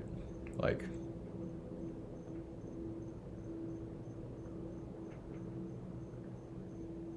there's still there. I think there still is a ways to go in terms of like being accepting of people from other cultures and different races and stuff like that. But like in terms of like which country is the best in terms of diversity and acceptance, it's definitely the United States. Um, I mean, we still have a ways to go because I mean, really, like slavery was not that long ago. Like it was less than 100 years ago. Like we're not really that far from it in the grand scheme of things. So it's going to take some time for you know it completely to like the racism to completely go away. But I think a lot of people would be surprised how nice the average American will be and how accepting they will be of you. Because like it's just what excites me about living in America and especially in a city like Orlando. It's like I get to meet people from all over the place. Like they have these different. Everyone has like a different story. They have a different background. They're all here for different reasons, and it's so cool to hear like why did you come to the United States? Like what brings you here? What are you hoping to get out of the United States? Like what do you like about it? What do you not like about it? It's like a melting pot of all of these kinds of different cultures where so many people can like live their best life in the same place. Like people with all different desires and goals for their life, they can all do it in the United States. You don't have to go to another place to do it. You can just stay here in the US and do it. And it's just awesome. Like when I get in the Uber, I took it upon myself to learn Spanish because I want to communicate with people that from different cultures that live in the United States. So if I get an Uber driver that is from Puerto Rico, for example, then I'll talk to him in Spanish. And I enjoy getting to know people from different cultures. I It's just fun. Like it's so cool to have like it feels like I don't want to sound like possessive, but it's like we have guests, and it's so cool to have guests that are coming from all over the world to come see our country. I think it's so cool. Um,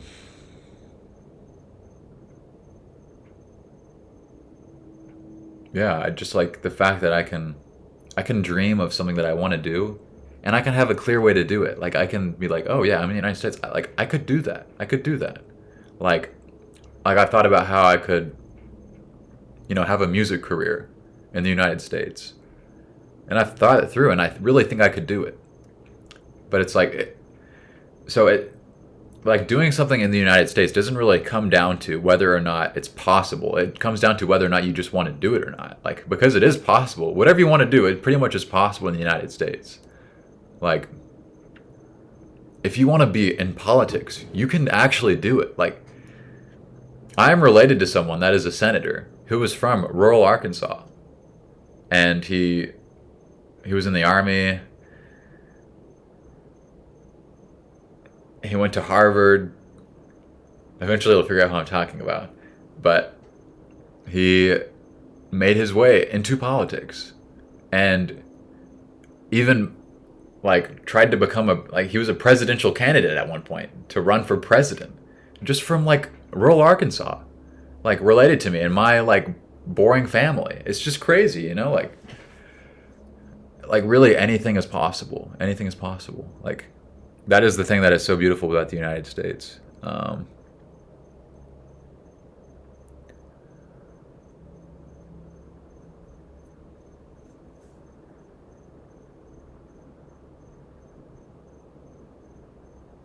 Yeah, it's like you have this sense that like this is my country. Like it doesn't really feel like it doesn't feel like anyone like has control of me. Like you'll hear people complain a lot about like billionaires and rich people, but like there's really not that much stopping you from also becoming rich unless you just don't want to do it, or if you have hampered yourself in another way. Like, but if you had kids too young, or if you have debt, like those things are going to hurt you. But if you really want to do something, like you can do it. You can go to school, get a degree that sets you up for a good job. You can do it. You can become wealthy.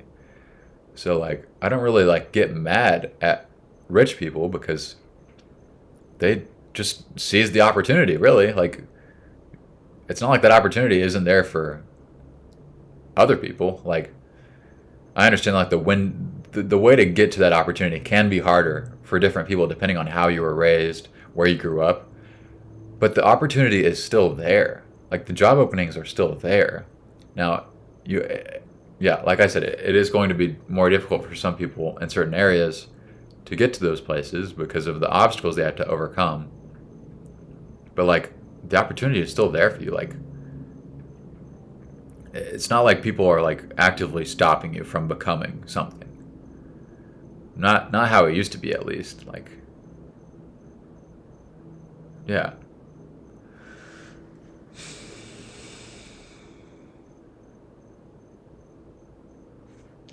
Let's see. Another part of my childhood that was big was camping. Like just taking a tent and going out to a campsite, setting up the tent, and just chilling there. Like playing card games, having a lantern set up, doing a little cookout, making some like chicken on the grill there, and eating it together as a family. Going kayaking, going canoeing on the river. Like there were a couple times when I would take a hammock with my family or some friends. We took a hammock and we would put it between, hang it up between two trees by the river, and we would just sleep there for the night. We would camp in the hammock. With our church that I grew up with, we would take a camper one weekend of the year. We would rent a camper and pull it to the top of this mountain called Petit Jean, and we would camp there for the weekend with other people from our church, hang out, have campfires, sing songs around the campfire, things like that. Yeah, we had like a pop-up camper, which was like a very condensed camper.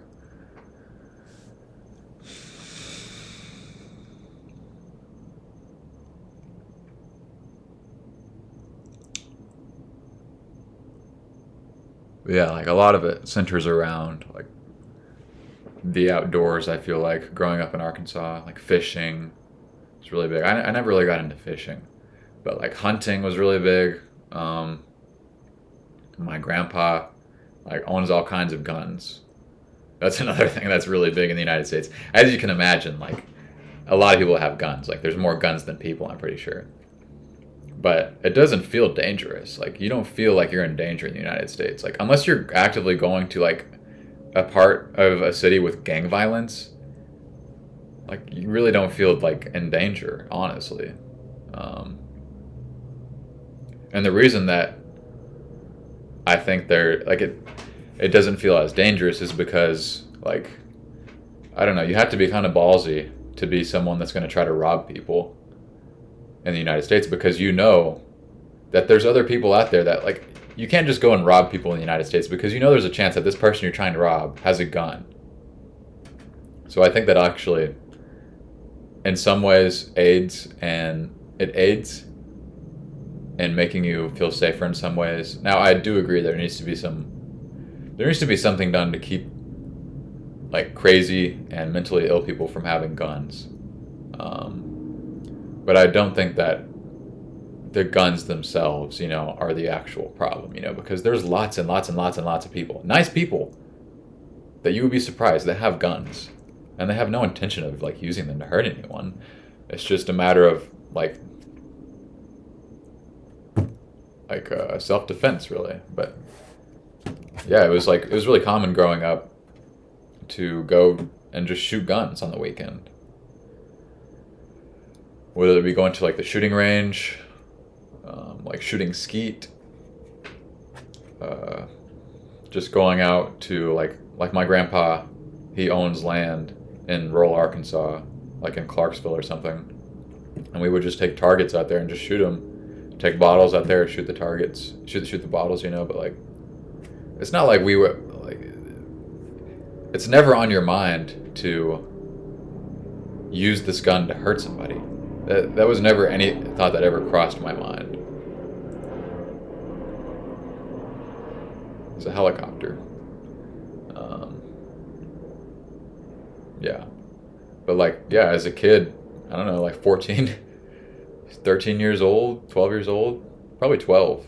Like, I would go out and shoot guns with my grandpa. Like, because of the outdoors, we would go out and hunt. We would sit there in a deer stand and like look for, uh, wait for deer to come by. I personally have never actually seen a deer when I've gone hunting. Like my dad and my grandpa have, but every time I would go, I never saw anything. But like we would go squirrel hunting, rabbit hunting. So like I think I killed one squirrel and one rabbit in my time. Um, but yeah, I would. I had my own like I had my own personal shotgun. I had a 410 and a 12 gauge and a 22. I had a rifle. Um, it was just like for fun. You know, we go out and hunt a lot. Like it was probably every couple months we would go out on the weekend during hunting season. So it was always a really big deal whenever it was hunting season in Arkansas, because like duck hunting is really big, but I only ever really did squirrel hunting and stuff like that. I honestly hated hunting. I hated hunting. I didn't like it. Like we would get out there like 4 a.m. Just to get in place by the time the sun would rise. I would just be so tired, and it was cold, and I was just sitting there for a long time. And I don't like killing animals. I really don't like it. I'm not a fan of it. Um, I understand why other people do it, but like I don't know. I'm way too sympathetic towards animals, and personally, like if I can just go buy meat at the store, there's not really a reason for me to go and kill some deer. Like I can understand if we entered the apocalypse and there's no way to get meat besides by killing animals. But that's just not the reality in the United States. You can go buy food from the store, but it's just a very common thing in my family, so I would go do it as a kid. I didn't really have a choice. So we would hunt a lot. We would go out to this cabin that my dad's friend's parents owned. We'd go out there and we would just like shoot targets with guns. We would shoot bow and arrow at targets. And like I think it's funny because now that I'm more I guess well read and well experienced with other cultures from around the world, like I think it sounds crazy that there's like parents that are teaching their 12-year-old kids how to use guns. But you just gotta realize that it's like it's not at all for like the purpose of violence. Like I was never taught to use a gun, like, and so you use this gun to kill people. Like it never crossed my mind. Like it was purely for hunting. But yeah, we would go out, stay at this cabin in the middle of nowhere, and shoot guns for a weekend. We would. My dad had an AK-47 and we had assault rifles, and we would just go and like shoot them for fun. It was exciting. We would go and shoot assault rifles. I never really enjoyed it that much. Like to me, when I was a kid, it was very overwhelming. Like I specifically remember as a kid, like shooting a shotgun for the first time and crying because of how badly the recoil hurt my shoulder. Like I remember shooting it and boom, and it hurt so bad. 'Cause those things kick, man. But like, again, going back to like freedom and individualism, I think that's why like guns are such a big thing, but not for the purpose of causing violence. The vast majority of people that own guns will never use it to shoot someone else. It's more so there to like support your individualism. Like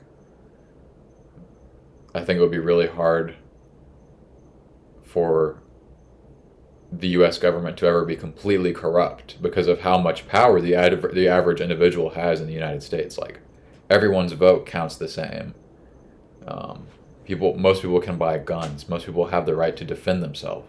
And this is such an ingrained part of our identity. That like judges in courts will support people who defend themselves. Like I remember hearing a story growing up of like this girl taking a shotgun and shooting these home intruders that came, these people that came into their house to try to rob them. And this girl got a shotgun and killed them. And it was just like a girl, like 12 years old. So, like, you just feel like as an average individual in the United States, like in your house, you feel like this is your house. You feel safe, you know? But yet, you know, it is funny to me, like how people will like when you think of Americans, you'll think of like violent because of the stereotypes with guns. But then when you actually go and interact with Americans, they're very, very friendly. Like the most friendly people you will meet. And I think it's because people feel comfortable being themselves. Like, you know, like you feel like you don't really have that much to be afraid of in the United States because you feel like your individual rights are supported, you know, for the most part. But yeah, as a kid, I remember like going downstairs and I would see like my dad like cleaning his gun on the kitchen counter, the kitchen table. He would take it out and like be cleaning his gun, taking care of it. Um, he had like several different kinds of guns, shotguns, assault rifles, things like that. And it would just sit there. Like we had a big safe in our garage, and it would just sit there, you know. Like it was just like another piece of furniture, you know. Like we didn't think anything of it. Like it's just something you have. Like in the same way you have like a flat screen TV in Arkansas, in rural Arkansas at least, like you have a gun, you know. Um, I also remember like we had several, well, we had one or two like freezers in our garage in addition to the freezer we had in our kitchen just to store meat, you know. So like we were like probably it's part of a combination of like Southern identity, like some nationalism too, probably, but also like from being in the military, like my dad was very adamant about being prepared.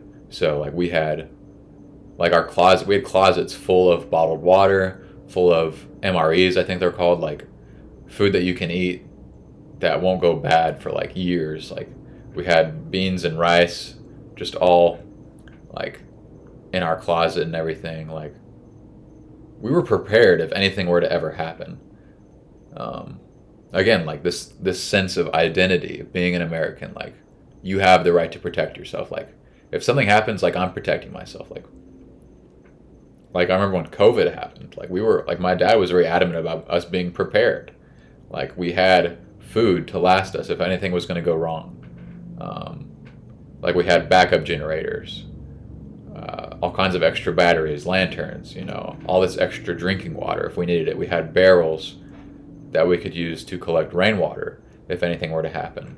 So there's just like this sense of self-sufficiency. Like you take it upon yourself. Like my life is my responsibility. I'm not expecting anyone else to take care of me, which is what I think makes America so like awesome. Like is that people aren't expecting someone else to take care of them. Like people are their own strong individual personality.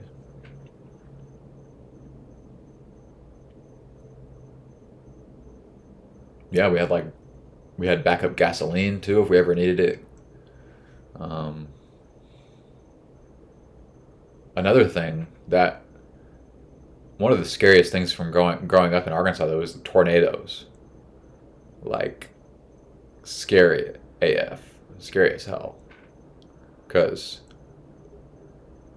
it just happens. That's the scary thing is it's like, oh yeah, the news will tell you. By the way, there's a tornado coming. Like what the fuck? There's a tornado coming, and so I remember like hunkering down in my mom's closet at home because it was the most central part of our house. Um, yeah, and like, well, you know, if we're fucked if a tornado comes and hits our house.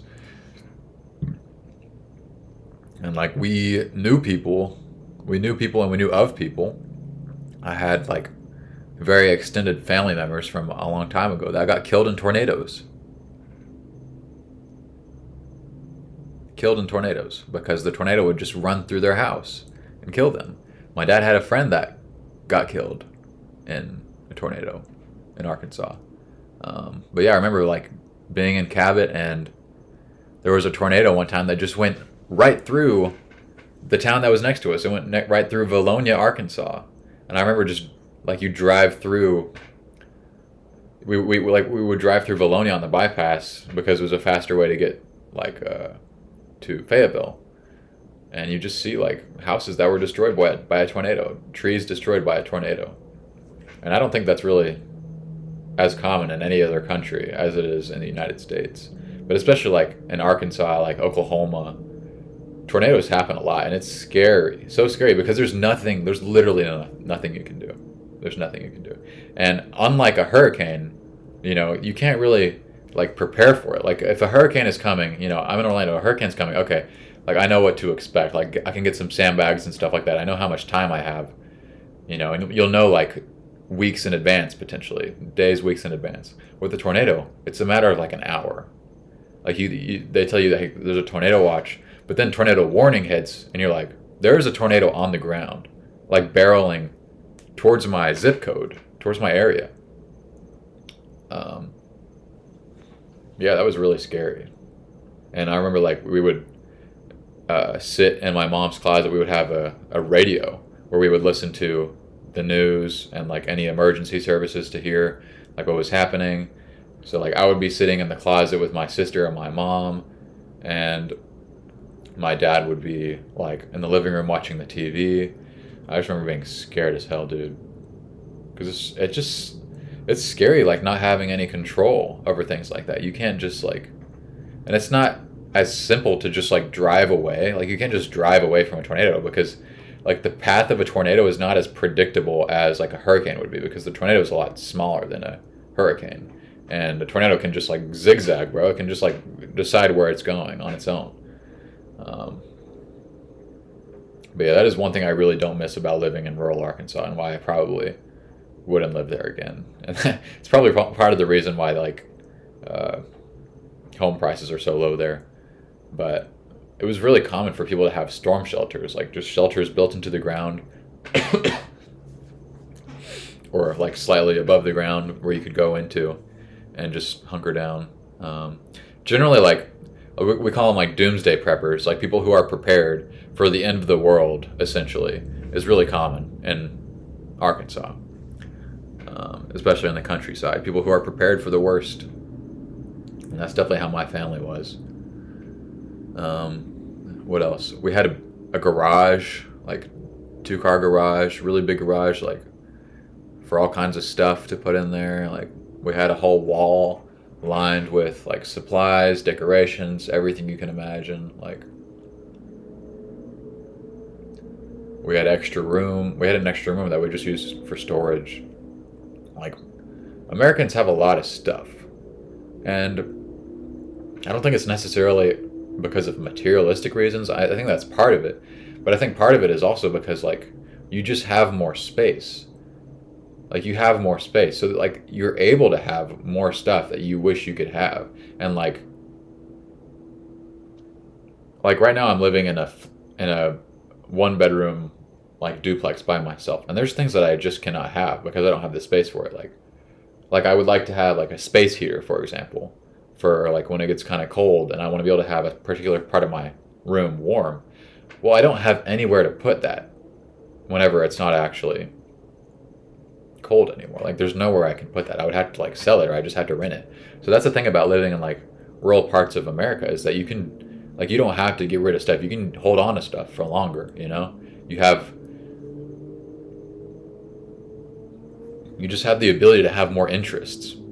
Like you can have more hobbies because you have more places to keep things. Like my dad got a racing simulator for our house because we had the space for it. Like we had space to keep our 4-wheelers. So we had a couple 4-wheelers. He got a side-by-side. My dad got a motorcycle. Like you can just buy all kinds of crap, really. But like I don't feel like we were ever really materialistic, because like if we kind of like lost interest in something, then like we wouldn't necessarily hoard it or hold on to it. We would get another. We could sell it, and then we could get something else. But it's just like you have more things you can get into, more things to get interested in. Like I could own all kinds of Lego sets because I had more space to store my Legos that I would build, you know? But yeah, that's like I feel you can have like any hobby you imagine, you can have it in the United States. Like you can even have skiing or snowboarding as a hobby and live in Arkansas because people will go to Colorado in the wintertime to go snowboarding or skiing. So you don't even have to live in the same area as your hobby, even in the same state.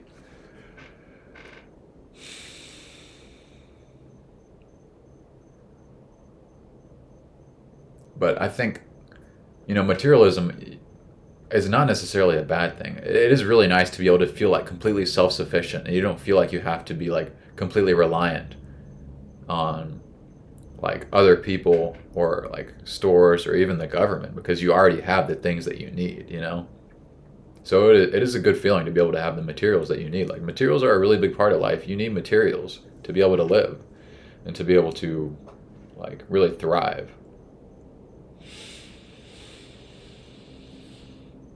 What else? We had a fireplace. We had a fireplace in our house that we used to heat our whole house. What else? Dishwasher, washer and dryer machines that were really big. Like you could wash the whole family's load in these machines. Um, and I know some of this stuff is like normal in other first world countries, but I want like people that might be in third world or underdeveloped countries. I want them to know, like what it is like growing up and living in a first world country like the United States, so they can know like potentially what they're missing out on what things that they could potentially look forward to if they were to move here and raise a family here.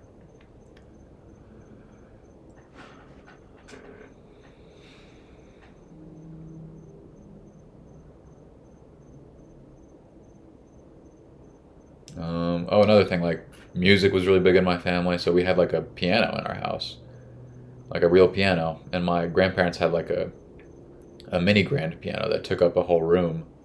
Um, we had like a surround sound system in my house because my dad really liked speakers and stuff.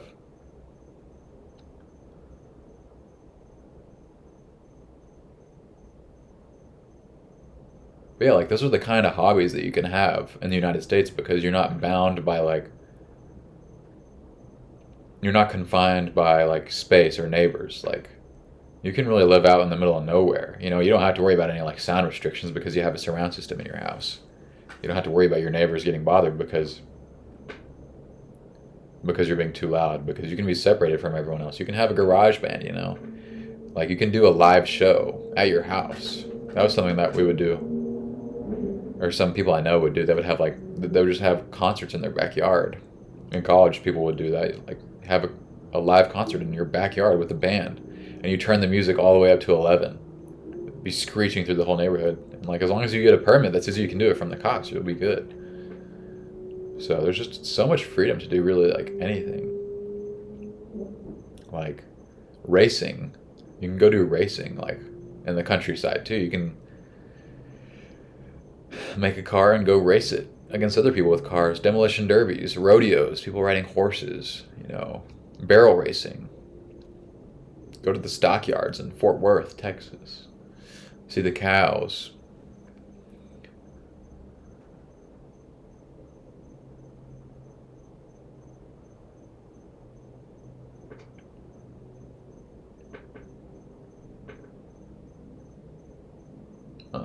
Another thing was like I always we a lot of people in any neighborhood you go to in the United States, they have a basketball goal in their driveway, and that's because of how I don't know if basketball was invented in the United States, but it is huge here. Like I think it's probably the most common everyday sport because like American football is popular like on TV and stuff, but you don't just see people like playing football. Like maybe you could play catch with someone, but like you don't see people playing like organized football games that often, unless you're like in a sports league or something with other like kids. But basketball is really the only sport that I see in the United States where you can just go and play with random strangers in public and which is why it's my personal favorite sport. Like, it was really common for me after school in seventh grade, eighth grade, ninth grade, 10th grade to just go to the community center, as we would call it, in Cabot and just play basketball.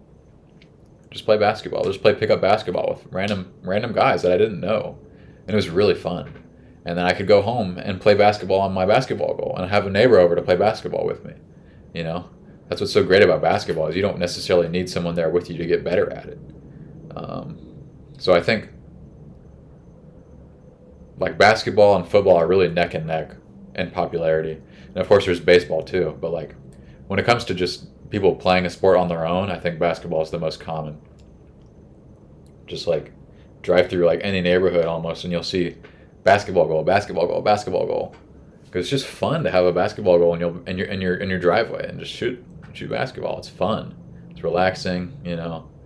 And you can just always get better at it. There's always something to practice. Even if there's no one there, you can practice your dribble moves. You can practice reverse layups. You can practice free throws. You know, you don't need anyone there to actually get better. But I would spend so much time as a kid just playing basketball in my driveway.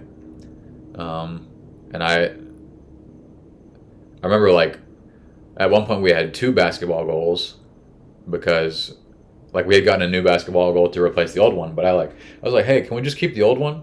So then I could have like a full court like setup. So that was something I would do is I would have, you know, basketball here, basketball goal there, and just dribble and like score on one goal, then go score on the next one. And then if I had friends over, we could play like a full court game, which was really fun. And then I remember like at one point we took the basketball goal and we put it by our trampoline so that we could like jump on the trampoline and then dunk it in the basketball goal. And then other times we would take a water hose, and put it underneath the trampoline and attach it to a sprinkler.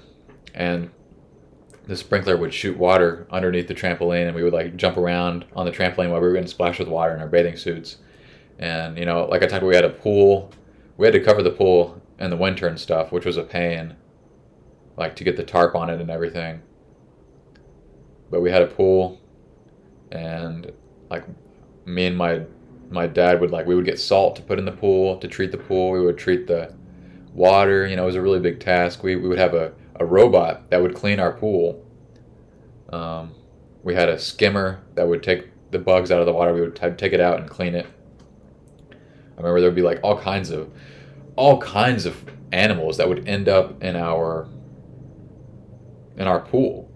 Like it was really common to just have snakes around the house. And it didn't scare you to like see a snake, you know, it was just like, oh, it's a snake, you know, no big deal. Like the garden snakes, they're good snakes, so we wouldn't kill the snakes or anything. We would just move them. We would find bullfrogs, like huge frogs in our pool. Turtles, you know, we'd find turtles crossing the road all the time. We'd take the turtle and like we'll stop our car in the road and take the turtle and move him to the other side of the road, which is really common. Like people will stop with you to let you take the turtle and move it to the other side of the road. I'm remembering like another one of our neighbors, you know, like we had neighbors that had horses, like I said, and we also had a neighbor that had a donkey, cows, and just like a regular neighborhood. Like we weren't even that far in the country, really. But yeah, spending time in the pool, spending time playing basketball was a really big part of my childhood. Like just being outside all the time, shooting guns, going hunting, going fishing, going swimming in the lake, going swimming in the pool, going to the public pool to swim with friends. Like just being active all the time, playing flag football.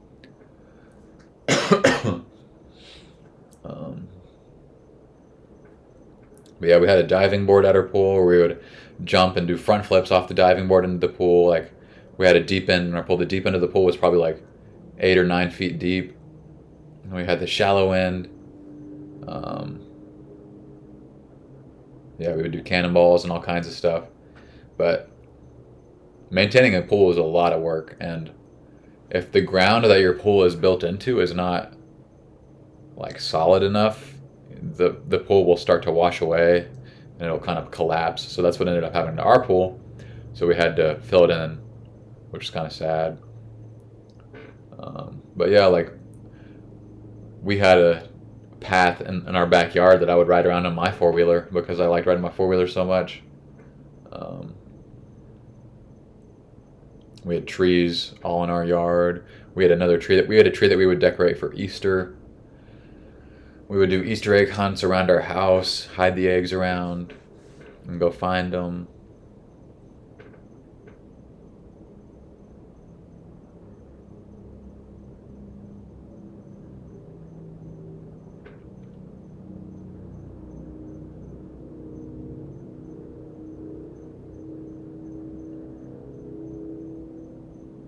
Yeah.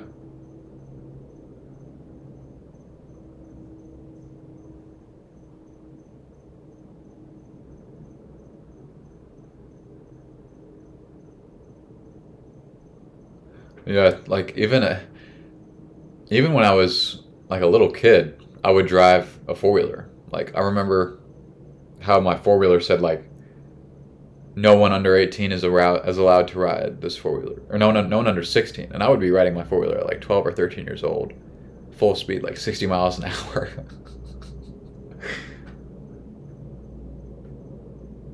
It's crazy, but that's like the kind of stuff that you do in like the countryside. Um, yeah, riding four wheelers, doing donuts, riding my bicycle. I would ride my bike all around my neighborhood, for fun. We had an electric scooter we would ride all around. Had all kinds of like go karts that we would ride around. Like we had a big wheel, a green machine is what I would call it. Like those things are so fun, dude. That you can ride around and just like go crazy with. Um,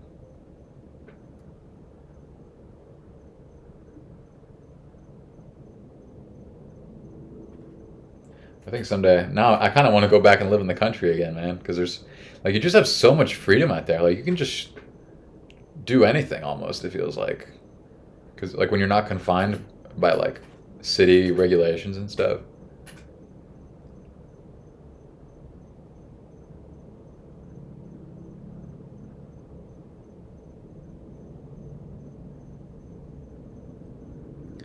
I haven't really gone in chronological order, have I?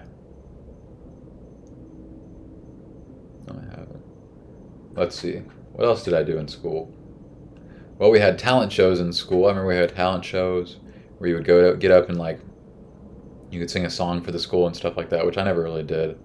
Um, Another thing that we do at the beginning of every school day, we would say the Pledge of Allegiance and sometimes sing the national anthem too.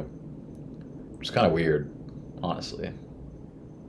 Like, I can imagine if there were to be like a recording of kids in China like getting up and like saluting their Chinese allegiance, we would be like, "Whoa, communist!" Even though we do that here. So the nationalism is very like poignant and like very very real in the United States. Like from a very young age, you're in kindergarten, you get up like at 8 o'clock in the morning. They'll come over the intercom in your classroom and they'll say like there'll be like a teacher or something that's reading the Pledge of Allegiance over the intercom, and you're like, "I pledge allegiance to the flag of the United States of America and to the republic for which it stands, one nation, under God, indivisible, with liberty and justice for all." And then they would play the national anthem after that. So we would sit there and stand. Oh, say, can you see by the dawn's early light? Yeah, pretty weird, but very normal in the United States.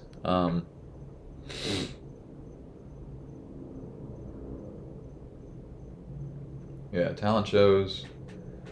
A lot of kids would get to school early to get the school breakfast, but I never got to school early because my mom took me in a car rider as a car rider. She would just drop me off at school, so I had breakfast at home. Other kids had breakfast at school.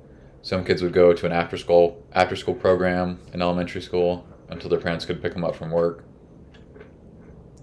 after they got off work.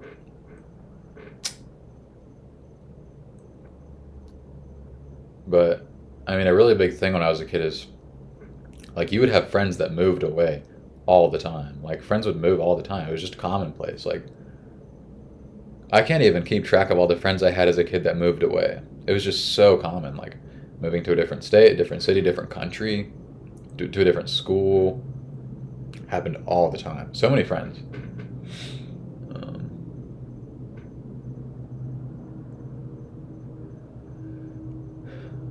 like High School Musical, Disney, those were really big in school. Silly bands were really fun. Um,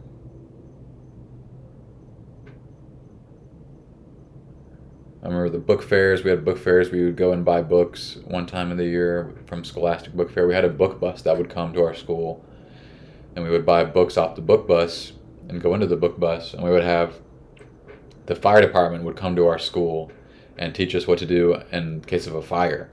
So we would go into like this model house that they would bring, and we would pretend like they would shoot smoke into this pretend house, and we would practice stop, drop, and roll, and we would practice getting out the window in the case of a fire. We would have fire drills like in the school as well, where they would, make sure we knew what to do in the case of a fire. We would go out, and what to do in the case of a tornado too. We would have tornado drills a lot, where we would go into the hall, and we would put our heads, like we would get on our knees and put our heads down facing the wall, just in case there was a tornado, which is something we did pretty often, like at least once a year or so. We would do a tornado drill in school. Um, but yeah, like from the time I was like in kindergarten to fourth grade, I was playing sports, very common, playing soccer through a league that was set up by our city.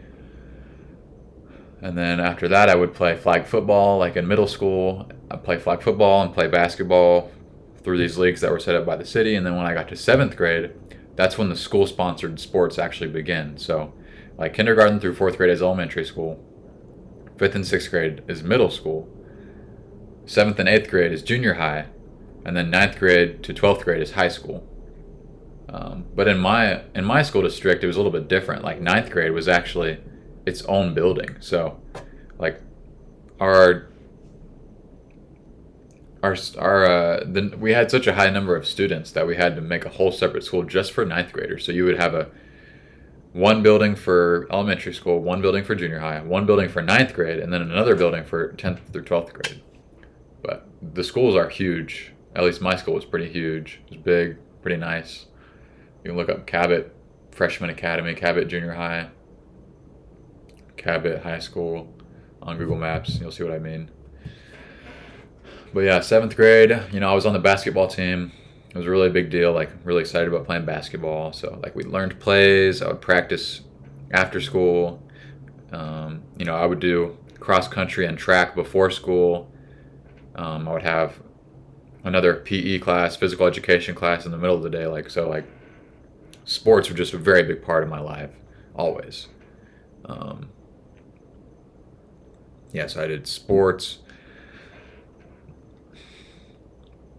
Like every Thursday night I would have a basketball game, so either the team we were playing would come to my city. So like if when I played for Cabot in junior high, we would play Benton, we would play Bryant, we would play Little Rock, these other cities that were near us, and they would come to our city to play a game in our gym, which was also pretty nice. Or we would go and play basketball at their gym. So sometimes, like on a Tuesday or something, we would leave early. We would leave school at 2 p.m. like to get on the bus to go to a basketball game instead of leaving at 3 p.m. So we would go at 2 p.m. go to we would go play our basketball game, and then we would take the big yellow bus there, and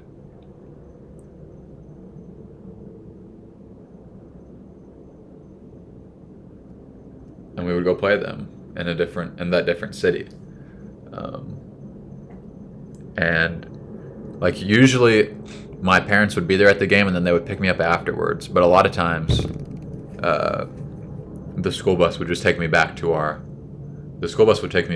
to Cabot, and then my parents would pick me up from the school in Cabot. But yeah, I spent a lot of time playing basketball. I really loved basketball. I still do. Um, it's really fun. Like the whole like even in junior high, like when we were playing basketball games, the whole gym was filled because like the families are very supportive of their kids' sports. So like you'll have your aunts and uncles there, you'll have your grandparents there at the game, friends there at the game to come and watch and support. Sometimes just regular people will come and watch the games. Um, but yeah, basketball was a big deal. Same thing with football. We had a pretty big football stadium, and the whole city will just come. Like it's just like a kind of like tradition. You go and see the football games.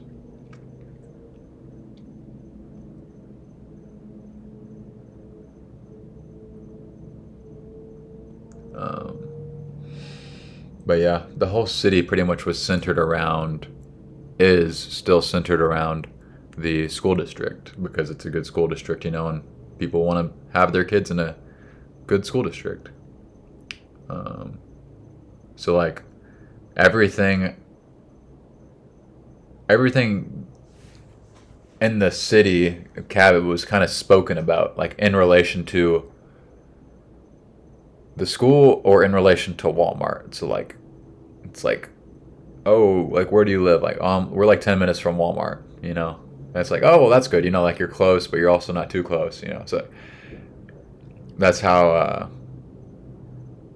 yeah, that's how you would kind of explain like where you're located. Like how far are you from the Walmart, or how far are you from the school? And then after ninth grade, I tried out for the varsity basketball team and I didn't make it. And so I was on the team as like a manager for a week or two, and then I ended up quitting and I started doing theater. So I kind of really tapped into musical, the musical side of myself. And so I ended up doing theater in school, which was really fun. And like we had a really big theater as well. And I feel like the school was pretty supportive of the theater program. So there was all kind of like hundreds of people in our theater program at school. We did musicals. I was one of the lead actors. Like I was Prince Eric in The Little Mermaid. You see the resemblance? Um, I was in The Wizard of Oz. I was in Little Shop of Horrors. I was also in choir. Like I did everything. Like there were so many things for me to do. Like so much opportunity. I was in all the AP classes, which are like advanced placement classes, like the harder classes that you can take and get college credit for. So I took all those, and I was doing theater, and then like I would still sometimes go and play basketball at the community center after class. Um, yeah, it was pretty, like the studies and like the activities were fun. I had a really hard time in high school though, just because of like I didn't, like after the time I was like a kid, I didn't really get along with my family at all, especially not with how much they like pushed the religion thing on me. Like religion can be very like they can be pretty overbearing with religion in Arkansas. So that was something that really turned me off from my family. Like they were very, like in some ways they would be really great and open-minded, but in other ways they would be really close-minded and kind of assholes. So I kind of, like once I actually became like more of an individual person, I kind of just, like my parents I didn't have a relationship with them anymore, really, because of their own immaturity and things like that. But that's another topic. But yeah, just like all the different things you can do. Just so many different hobbies I had as a kid, like drawing, collecting cars, driving four-wheelers, going fishing, going hunting, riding my bicycle around the neighborhood, like traveling, going to other cities, going to the lake, going boating, playing video games, playing board games, building forts, playing with my pets,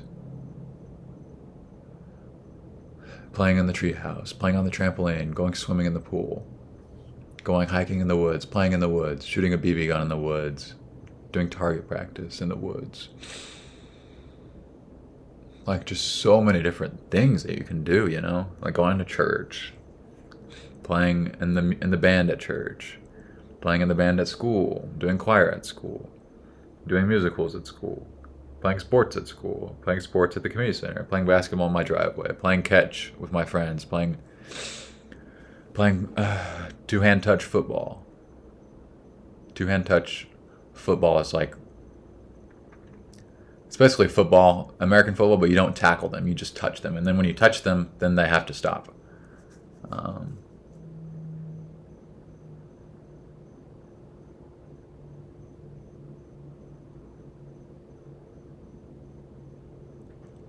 yeah, and then when it was time for me to graduate high school, you know, it's the same thing as people do after college, you know, where they go to different places. Like after high school, people also go to different places. Like I had a friend that went to college in Maine, a friend that went to college in Louisiana, Alabama, Texas, Oklahoma.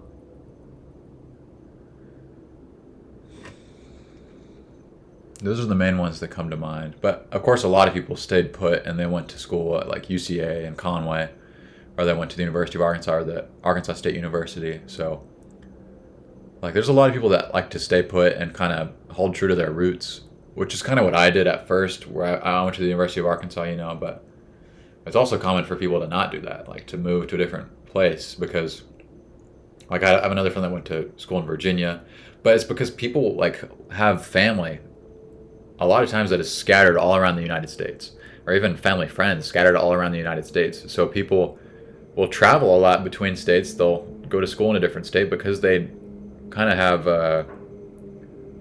they have kind of like a second home there, like, which is pretty crazy. Like how you can just have a second home that's like hundreds of miles away.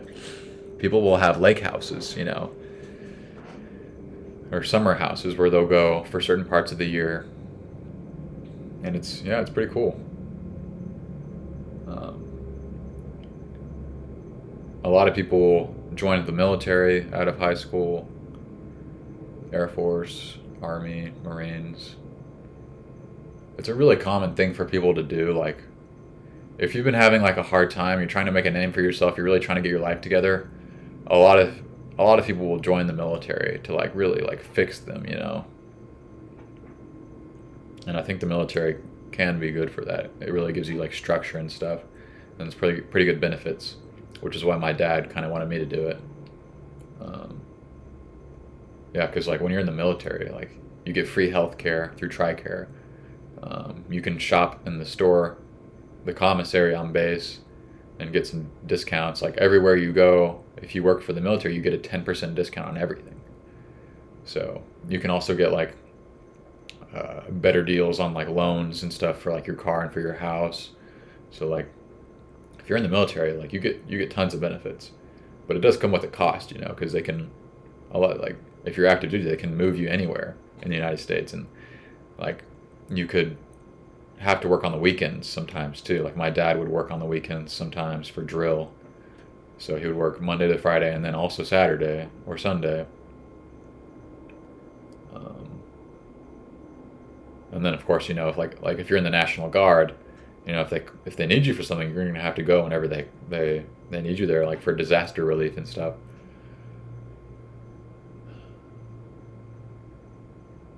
Um, like also as a kid, like I remember a lot of kids in like elementary school, they had smartphones. So like I feel like probably compared to other countries, definitely for sure third world countries, you can have a lot of freedom really early on in your life as a kid. Like you can have a TV in your room and stuff, Nintendo DS, Nintendo Switch, your own like PlayStation, your own phone, like your own Snapchat. Like you get to do like you really get to form your own identity pretty early on as a kid. Nowadays, compared to like 200 years ago, you know, like you get to be yourself a lot more, um, which is something I really appreciate about the United States.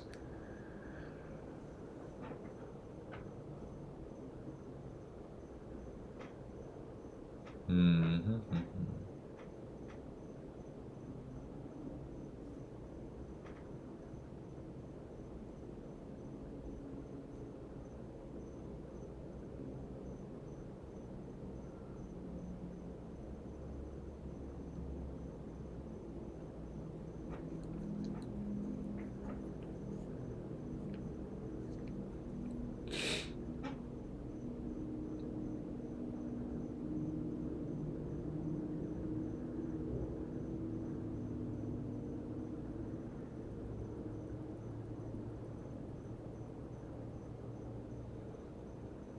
Trying to think if there's anything else.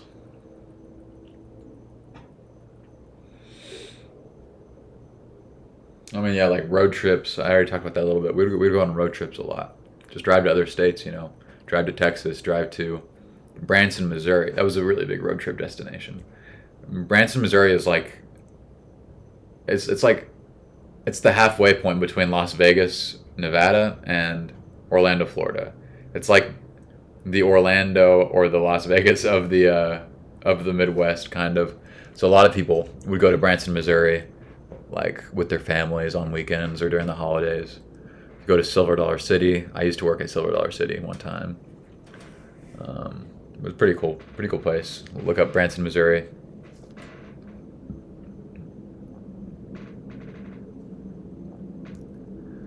Yeah, sometimes we would just drive around for fun. Like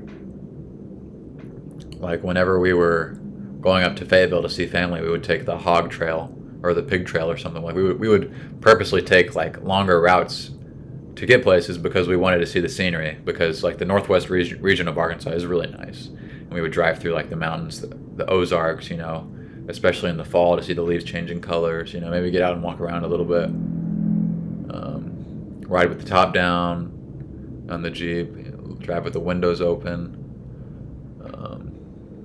And it would get snowy every now and then. Like whenever it snowed in Arkansas, it was always exciting. We would get excited as a kid when it snowed because it was a pretty rare occurrence. But yeah, Arkansas gets really hot in the summer and gross and humid, but it also can be like really cold too in the wintertime. Like we would have snowstorms and like once every 5 years, and it would just like we wouldn't be able to leave our house, and so that's why it's a good thing that we were prepared. Um,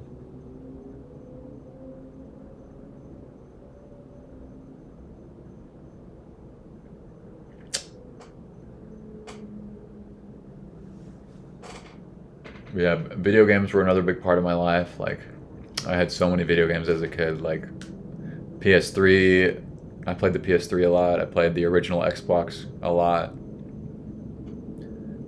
Played a lot of PS4. Played a lot of Wii games. Wii was really fun. Play Wii Sports, or play with the Kinect on the Xbox 360, or Just Dance. We did that a lot. Mm. Yeah, it was pretty interesting. Like I had a very like my childhood was like a mixture of like Southern Arkansan influence, but also German influence, because it was also part of my mom's identity and my grandma's identity. And my dad also had an affinity for Germany, because we lived there for a little bit. So we would have German themed things around the house, um, like German dishes, German like decorations.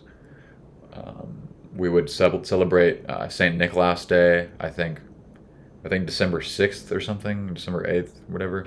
Like we would celebrate Saint Nicholas Day, where we put our shoes outside of our bedroom door, and Saint Nicholas would come and put like some goodies in it, and I would get like chocolate or like um, a CD in my shoe, and it was Saint Nicholas. And like Christmas time, we would set up our stockings over the fireplace on the mantle. We would decorate a tree. Like there was one time we went and we actually got a Christmas tree. Like we went to a place in Arkansas where they grew Christmas trees, and we went and we sawed it down, and we put it on top of our minivan, and we took it home and we hung it up. And I think we only did that once because like there was so many pine needles from the tree that were, I don't know, I guess it's not pine needles. I don't know what you call it, but there's so many like needles from the tree that fell onto the ground, and it was just like crazy to try to keep up with cleaning it, and we had to like replace the water for it so that it wouldn't completely die. And like the smell of the tree took up the whole house. Like the whole house just smelled of Christmas tree whenever it was in there because it was such a strong smell. Um, yeah, Christmas time we would go down and like lots and lots of presents, lots of presents. Like I remember I got like an iPad Mini for Christmas one time. I would get new video games, like new toys, like a toy watch that I could use and play like games on the watch. I could take pictures on this watch, kind of like a very undeveloped version of an Apple Watch. I had like a little. I would get RC cars for Christmas, remote control cars, Legos for Christmas, all kinds of cars stuff. Like so, Christmases were really fun, and like I believed in Santa Claus as a kid. We would watch like Polar Express, the Santa Claus movies. Like on Christmas Eve, we would go to a Chinese restaurant because that's what they did in the Christmas Story movie. And we would watch that movie all the time. And like in elementary school, we would have like a Polar Express day where we would wear pajamas to school, and we would watch the Polar Express at school, and we would do like Christmas themed crafts, and we would eat Christmas food, and we would like have a whole celebration. We'd have a Christmas party at school. It was really fun. And then like on like Thanksgiving, we would celebrate Thanksgiving at school too.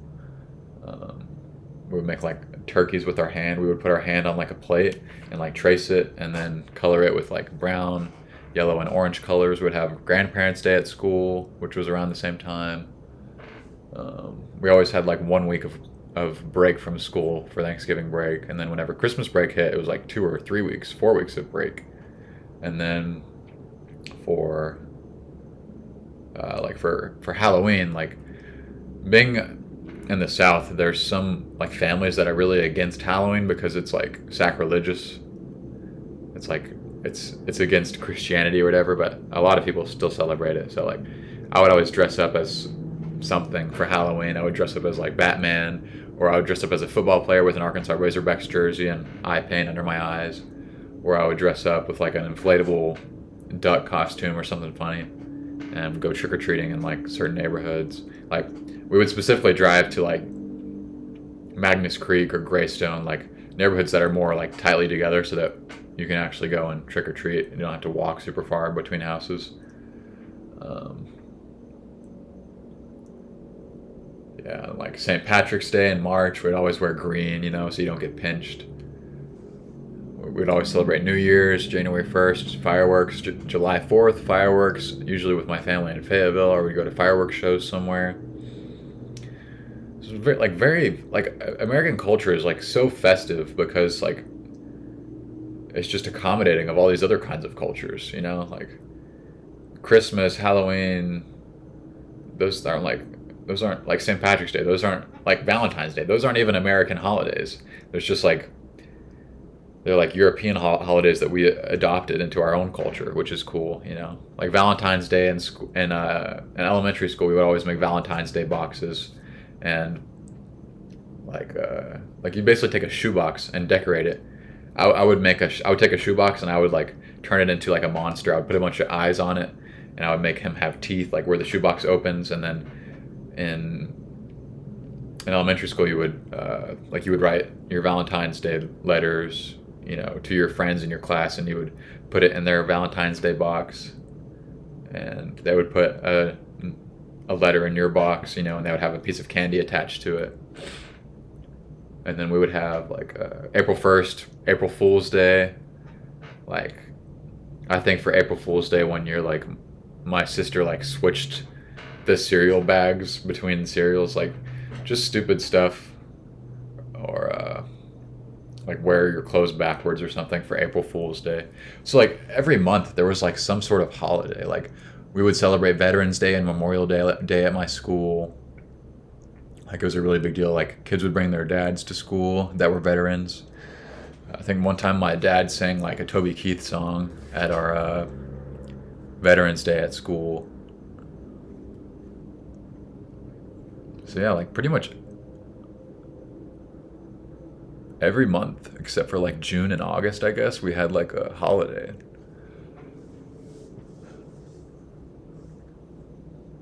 But what else is there?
That might be it. It's kind of like the summary, I would say. Maybe I'll do some more like talking about specific things in another video or something, but I feel like that's a pretty good summary of what it was like growing up in Arkansas in the United States. Um,